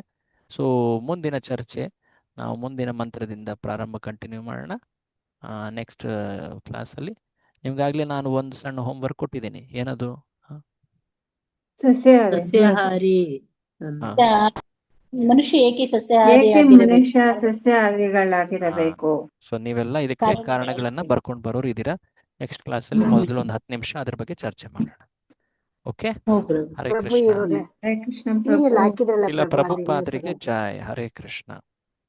ಏನು ಪ್ರಭು ಇವಾಗ ಹಾಕಿದ್ರಲ್ಲ ಈಶಾ ತತ್ವದ್ದು ಹಾ ಹಾ ಸ್ಕ್ರೀನ್ ಮೇಲೆ ಹಾಕಿದ್ರಲ್ಲ ಅದೊಂದು ನಿಮಿಷ ಹಾಕಿ ಬರ್ಕೊಂಡು.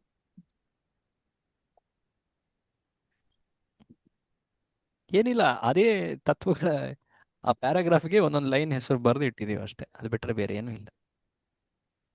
ಅಫ್ಕೋರ್ಸ್ ನೀವು ಇದು ನೆನ್ಪಿಟ್ಕೊಂಡ್ಲಿಂದ್ರೂ ಓಕೆ, ಬಟ್ ನಿಮ್ಮ ಅರ್ಥಕ್ಕೆ ನೀವು ಬರ್ಕೋಬಹುದು. ಯಾಕೆಂದರೆ ಎಲ್ಲವನ್ನು ತೋರಿಸಿದ್ರೆ ನೀವು ಎಲ್ಲದನ್ನು ಕಂಡು ಹೆದರ್ತೀರಾ ಅಂತ ನಾನು ಯಾವುದನ್ನು ತೋರಿಸೋದಿಲ್ಲ ಅಷ್ಟೇ.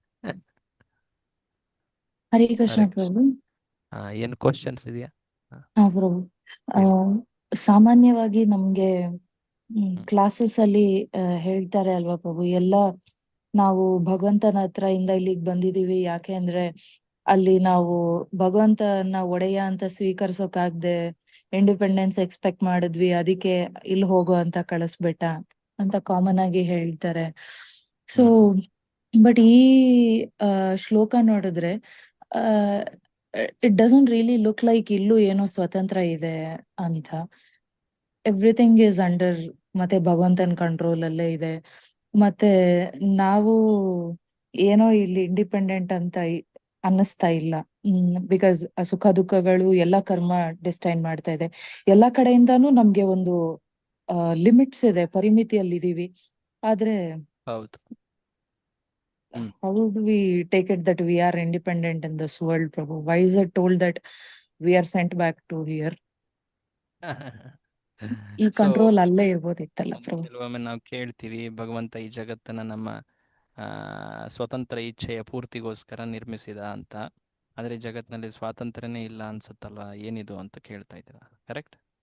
ಎಸ್ ಪ್ರಭು. ಓಕೆ. ಸೊ ಆ್ಯಕ್ಚುಲಿ ಹೇಳಬೇಕಂದ್ರೆ ಜೀವಿಯ ಸ್ವಭಾವ ಸ್ವತಂತ್ರವಾಗಿರೋದಲ್ಲ. ಜೀವಿಯ ಸಂತುಷ್ಟಿ ಭಗವಂತನ ಮೇಲೆ ಅವಲಂಬಿತವಾಗಿದ್ದಾಗ ಮಾತ್ರ ಕಾಣಸಿಗುತ್ತೆ. ಆ ಅವಲಂಬನೆ ಅದು ಒಂದು ರೀತಿ ಪ್ಯಾರಸೈಟ್ ಥರಲ್ಲ. ಪ್ಯಾರಸೈಟ್ ಅಂದ್ರೆ ಏನು? ಪರಾವಲಂಬಿ. ಅಂದರೆ ಭಗವಂತ ನೀಡುವಂತಹ ಭಗವಂತನ ಮೇಲೆ ಅವಲಂಬನೆ ಆಗೋದಂದರೆ ಭಗವಂತನಿಗೆ ಸಂತುಷ್ಟಿಗೆ ನಾವು ನಮ್ಮ ಸ್ವಾತಂತ್ರ್ಯವನ್ನು ಉಪಯೋಗಿಸೋದು ಅಂತ ಅರ್ಥ. ಅಂದರೆ ಭಗವಂತ ನಮಗೆ ಪ್ರತಿಯೊಬ್ಬ ಜೀವಿಗೂ ಕೂಡ ಸ್ವಾತಂತ್ರ್ಯವನ್ನು ಕೊಟ್ಟಿದ್ದಾನೆ. ಆ ಸ್ವಾತಂತ್ರ್ಯವನ್ನು ನಾವು ಸರಿಯಾಗಿ ಉಪಯೋಗಿಸ್ಕೊಂಡಾಗ ಅದೇನು ಪೂರ್ತಿ ಅನ್ಲಿಮಿಟೆಡ್ ಸ್ವಾತಂತ್ರ್ಯ ಅಲ್ಲ, ಅದು ತುಂಬ ಸಣ್ಣ ಪ್ರಮಾಣದ್ದು. ಇನ್ಫೈನೈಟೆಸಿಮಲ್ ಇಂಡಿಪೆಂಡೆನ್ಸ್ ಅಂತ ಹೇಳ್ತಾರೆ ಅಲ್ವಾ, ಇನ್ಸಿಗ್ನಿಫಿಕೆಂಟ್ ಇಂಡಿಪೆಂಡೆನ್ಸ್ ಅಂತ ಹೇಳ್ತಾರೆ. ಆ್ಯಕ್ಚುಲಿ ಹೇಳಬೇಕಂದ್ರೆ ಜಗತ್ತಿನಲ್ಲಿ ನಾವು ಸುಖವನ್ನು ಪಡಿಬೇಕಂದ್ರೂ ಕೂಡ ಭಗವಂತನ ಮೇಲೆ ಅವಲಂಬಿತರಾಗಿದ್ದೀವಿ ನಾವು. ನೋಡಿ, ಈಗ ನಾವು ಆಹಾರ ತಿಂತೀವಿ, ಆಹಾರ ತಿಂದ ತಕ್ಷಣ ಅದು ಮುಂದೆ ಏನಾಗುತ್ತೆ ಅನ್ನೋದ್ರ ಬಗ್ಗೆ ಪರಿವಿದೆಯಾ ನಮಗೆ? ಹೇಳಿ, ಅದು ಹೇಗೆ ನನಗೆ ಶಕ್ತಿ ಕೊಡುತ್ತೆ ಅನ್ನೋದ್ರ ಬಗ್ಗೆ ನಮಗೇನಾದ್ರು ಅರಿವಿದೆಯಾ? ಇಲ್ಲ. ಅದನ್ನೆಲ್ಲ ಯಾರು ಮಾಡ್ತಾ ಇದ್ದಾರೆ? ಪರಮಾತ್ಮನಾಗಿ ಭಗವಂತ ಇದ್ದಾನೆ. 15ನೇ ಅಧ್ಯಾಯದಲ್ಲಿ ನೋಡಿ ನೀವು, ಅಹಂ ವೈಶ್ವಾನರೋ ಭೂತ್ವ ಪ್ರಾಣಿನಾಂ ದೇಹಮಾಶ್ರಿತ. ನಾನು ವೈಶ್ವಾನರನಾಗಿ ನಾನು ಆ ಅನ್ನವನ್ನು ನಾನು ಜೀರ್ಣ ಮಾಡ್ತಾ ಇದ್ದೀನಿ. ಪ್ರಾಣಿನಾಂ ದೇಹಮಾಶ್ರಿತ, ಎಲ್ಲ ಪ್ರಾಣಿ ದೇಹಗಳು ಯಾವ್ಯಾವ ಎಲ್ಲರ ಆಶ್ರಯ ನಾನೇ. ಏನು ಹೇಳ್ತಾನೆ? ನಾನೇ ಚಂದ್ರ, ನಾನೇ ಸೂರ್ಯ, ಚಂದ್ರನಾಗಿ ನಾನು ಎಲ್ಲ ಸಸ್ಯಗಳಲ್ಲಿ ರಸವನ್ನು ಪೋಷಕಾಂಶವನ್ನು ನಾನೇ ಸೊ ಭಗವಂತ ಈ ಜಗತ್ತಿನಲ್ಲಿ ಎಲ್ಲೆಡೆ ಆತ ಸ್ಥಿತನಾಗಿ ಅದ ಇರೋದ್ರಿಂದನೇ ಈ ಜಗತ್ತಿನಲ್ಲಿ ನಾವು ಕಿಂಚಿತ್ತು ಸುಖ ಅಥವಾ ಪೋಷಣೆ ಇವೆಲ್ಲವನ್ನು ಅನುಭವಿಸ್ತಾ ಇದ್ದೀವಿ. ಸೊ ಆ ಪೋಷಣೆಯನ್ನು ನೀಡಲಿಕ್ಕೂ ಕೂಡ ಭಗವಂತ ನಮ್ಮ ಜೊತೆ ಬಂದೇ ಬರ್ತಾನೆ. ಹಾಗಾಗಿ ಪರಮಾತ್ಮ ಅನ್ನೋ ಅಂಶ ಹೇಳೋದು. ಸೊ ಪರಮಾತ್ಮ ಸದಾ ಜೀವಿಯ ಸಂಗಾತಿ, ನಿತ್ಯ ಸಂಗಾತಿ ಒಂದು ರೀತಿ ಹೇಳಬೇಕಂದ್ರೆ. ಸೊ ಆ ಜೊತೆಗೆ ಭಗವಂತನ ಈ ಸೃಷ್ಟಿಯ ಇನ್ನೊಂದು ಉದ್ದೇಶ ಕೇವಲ ನಮ್ಮ ಸ್ವತಂತ್ರ ಇಚ್ಛೆಯನ್ನು ಪೂರ್ತಿಗೊಳಿಸೋದಲ್ಲ, ನಮ್ಮನ್ನು ನಿಜವಾಗಿಯೂ ಆನಂದದೆಡೆಗೆ ಕರೆದೊಯ್ಯೋದು. ಅದು ಹೇಗೆ ಸಾಧ್ಯ ಆಗತ್ತೆ? ಯಾವಾಗ ಜೀವಿ ತನ್ನ ನಿಜ ಸ್ವಭಾವಕ್ಕೆ ಮರಳುತ್ತಾನೋ ಆಗ ಅದು ಸಾಧ್ಯ ಆಗತ್ತೆ. ಅದನ್ನು ಹೇಗೆ ಮನದಟ್ಟು ಮಾಡಿಕೊಡ್ಬೇಕು? ಮನದಟ್ಟು ಹೇಗೆ ಮಾಡಿಕೊಡ್ತಾನೆ ಭಗವಂತ? ಈ ಜಗತ್ತಿನಲ್ಲಿರುವಂತಹ ಈ ಅಸಮಂಜಸವಾದಂತಹ ಪರಿಸ್ಥಿತಿಯಿಂದ. ಈ ಜಗತ್ತು ಇಲ್ಲಿ ಜೀವಿ ನಿತ್ಯ ಸುಖಿಯಾಗಿರ್ಲಿಕ್ಕೆ ಸಾಧ್ಯವೇ ಇಲ್ಲ. ಈ ಜಗತ್ತಿನ ಸ್ವಭಾವವೇ ಅದು, ದುಃಖಾಲಯಂ ಅಶಾಶ್ವತಂ. ಇಲ್ಲಿ ಸುಖವನ್ನು ಬಯಸಿ ಬಂದರೆ, ಯಾಕಂದರೆ ಸ್ವಾತಂತ್ರ್ಯ ಬೇಕು ಅಂತ ಇಲ್ಲಿ ಬಂದ ಜೀವಿ. ಬಟ್ ಈ ಜಗತ್ತೇನಿದೆ, ಈ ಜಗತ್ತು ಸ್ವತಂತ್ರ ರೂಪದಂತೆ ಕಂಡ್ರೂ ಕೂಡ ಇಲ್ಲಿ ದುಃಖವೇ ಸಿಗ್ತದೆ. ಅದಕ್ಕೆ ಚಾಯ್ಸ್ ಏನಿದೆ? ನಿನಗೆ ಸ್ವಾತಂತ್ರ್ಯ ಬೇಕೋ ಆನಂದ ಬೇಕು? ಆನಂದ ಬೇಕು ಅಂದರೆ ಭಗವಂತನ ಒಡೆತನವನ್ನು ಸ್ವೀಕರಿಸು. ಬಟ್ ಭಗವಂತನ ಒಡೆತನ ಸ್ವೀಕರಿಸದೆ ಅಂದ ತಕ್ಷಣನೇ ನೀನು ಗುಲಾಮನ್ ಥರ ನಿನ್ನ ಶೋಷಣೆ ಆಗೋದಿಲ್ಲ. ಭಗವಂತ ಆತನ ಗುಣಗಳು ಹೇಗೆ, ಆತ ತನ್ನ ಸೇವಕನೊಡನೆ ತನ್ನ ಭಕ್ತನೊಡನೆ ಎಲ್ಲವನ್ನೂ ಹಂಚಿಕೊಳ್ತಾನೆ, ಎಲ್ಲವನ್ನ ಹಂಚ್ಕೊಳ್ತಾನೆ.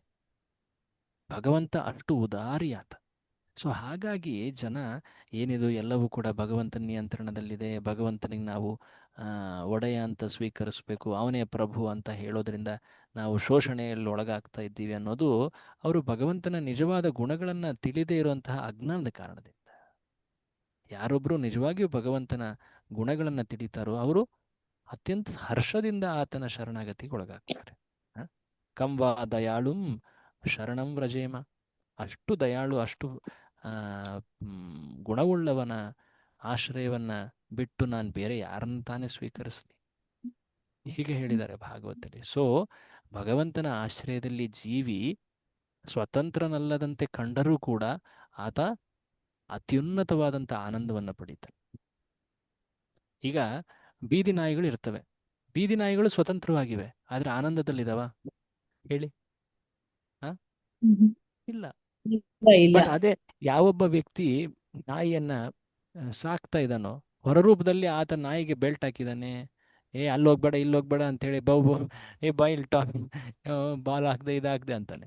ಬಟ್ ಮನೆ ಕರ್ಕೊಂಡು ಹೋದ್ಮೇಲೆ ಏನು ಮಾಡ್ತಾನೆ ಆ ವ್ಯಕ್ತಿ? ಅವನ್ನ ಮನೇಲಿ ಇಟ್ಕೊಂಡು ಮುದ್ದಾಡ್ತಾನೆ, ಅದಕ್ಕೆ ಅಂತ ಸಲೂನ್ ಕರ್ಕೊಂಡು ಹೋಗ್ತಾನೆ, ಊಟ ಪೆಡಿಗ್ರಿ ಎಲ್ಲ ತರ್ತಾನೆ, ಬೇರೆ ಬೇರೆ ಬಟ್ಟೆ ಹಾಕ್ತಾನೆ, ಏನೆಲ್ಲ ಮಾಡ್ತಾನೆ. ಆ ಬೀದಿ ನಾಯಿಗೆ ಸಿಗುತ್ತ ಅದು ಹೇಳಿ? ಬೀದಿ ನಾಯಿ ಹೇಳುತ್ತೆ ನಾನು ಸ್ವತಂತ್ರ, ಆದರೆ ಹೊಟ್ಟೆ ಪಾಡಿಗೂ ಕೂಡ ಅದಕ್ಕೇನು ಇರೋದಿಲ್ಲ. ರಾತ್ರಿ ಬೊಗಳ್ತಾ ಇರತ್ತು ಅಂತ ಹೇಳಿ ಹಸುವೆಯಲ್ಲಿ. ಸೊ ಏನು ಮಾಡಬೇಕು? ಆಯ್ಕೆ ಮನುಷ್ಯನಿಗಿದೆ. Hare Krishna. I hope it helps a little. Hare Krishna. Definitely bro, thank you. Rebellious ಅನ್ಸಿದ್ರೆ ಕ್ಷಮಿಸಿ ಪ್ರಭು. ಇಲ್ಲ ಇಲ್ಲ, ಆದರೆ ಯಾವ ಕ್ವಶನ್ ಕೂಡ ತಪ್ಪೇನಿಲ್ಲ. ಬಟ್ ಈ ಫೋರಮ್ ಇರೋದೇ ಕ್ವಶನ್ ಕೇಳಕ್ಕೆ. ಸೊ ಯಾವ ಕ್ವಶನಲ್ಲೂ ಏನದು ಇದೇನಿಲ್ಲ. ಸೊ ಮುಕ್ತವಾಗಿ ಕೇಳಿ, ಅದರಲ್ಲಿ ಏನು ತಪ್ಪಿಲ್ಲ. ವಿಷಯ ಇದಕ್ಕೆ ಸಂಬಂಧಿತವಾಗಿದ್ದರೆ ಶ್ಯೂರ್ಲಿ ಡಿಸ್ಕಸ್ ಮಾಡೋಣ. ಓಕೆ, ನಾವು ಚರ್ಚೆ ಮತ್ತೆ ಮುಂದಿನ ಕ್ಲಾಸಲ್ಲಿ ಮುಂದುವರಿಸೋಣ. ಇದ್ರ ಬಗ್ಗೆ ಒಂದೊಂದೆರಡು ಮಾತುಗಳು ಹೇಳೋದಿದೆ, ಅದನ್ನ ನೆಕ್ಸ್ಟ್ ಟೈಮಲ್ಲಿ ಚರ್ಚೆ ಮಾಡಿ ಮುಂದೆ ಹೋಗೋಣ ಅಂತೆ. ಹರೇ ಕೃಷ್ಣ. ಶ್ರೀಲ ಪ್ರಭುಪಾದರಿಗೆ ಜೈ. ಹರೇ ಕೃಷ್ಣ. ಹರೇ ಕೃಷ್ಣ ಪ್ರಭು. ಧನ್ಯವಾದ ಪ್ರಭು. ಹರೇ ಕೃಷ್ಣ. ಥ್ಯಾಂಕ್ ಯು ಪ್ರಭು. ಕೃಷ್ಣ. ಹರೇ ಕೃಷ್ಣ. ಹರೇ ಕೃಷ್ಣ ಪ್ರಭು. ಹರೇ ಕೃಷ್ಣ ಪ್ರಭು. ಹರೇ ಕೃಷ್ಣ ಪ್ರಭು. Thank you.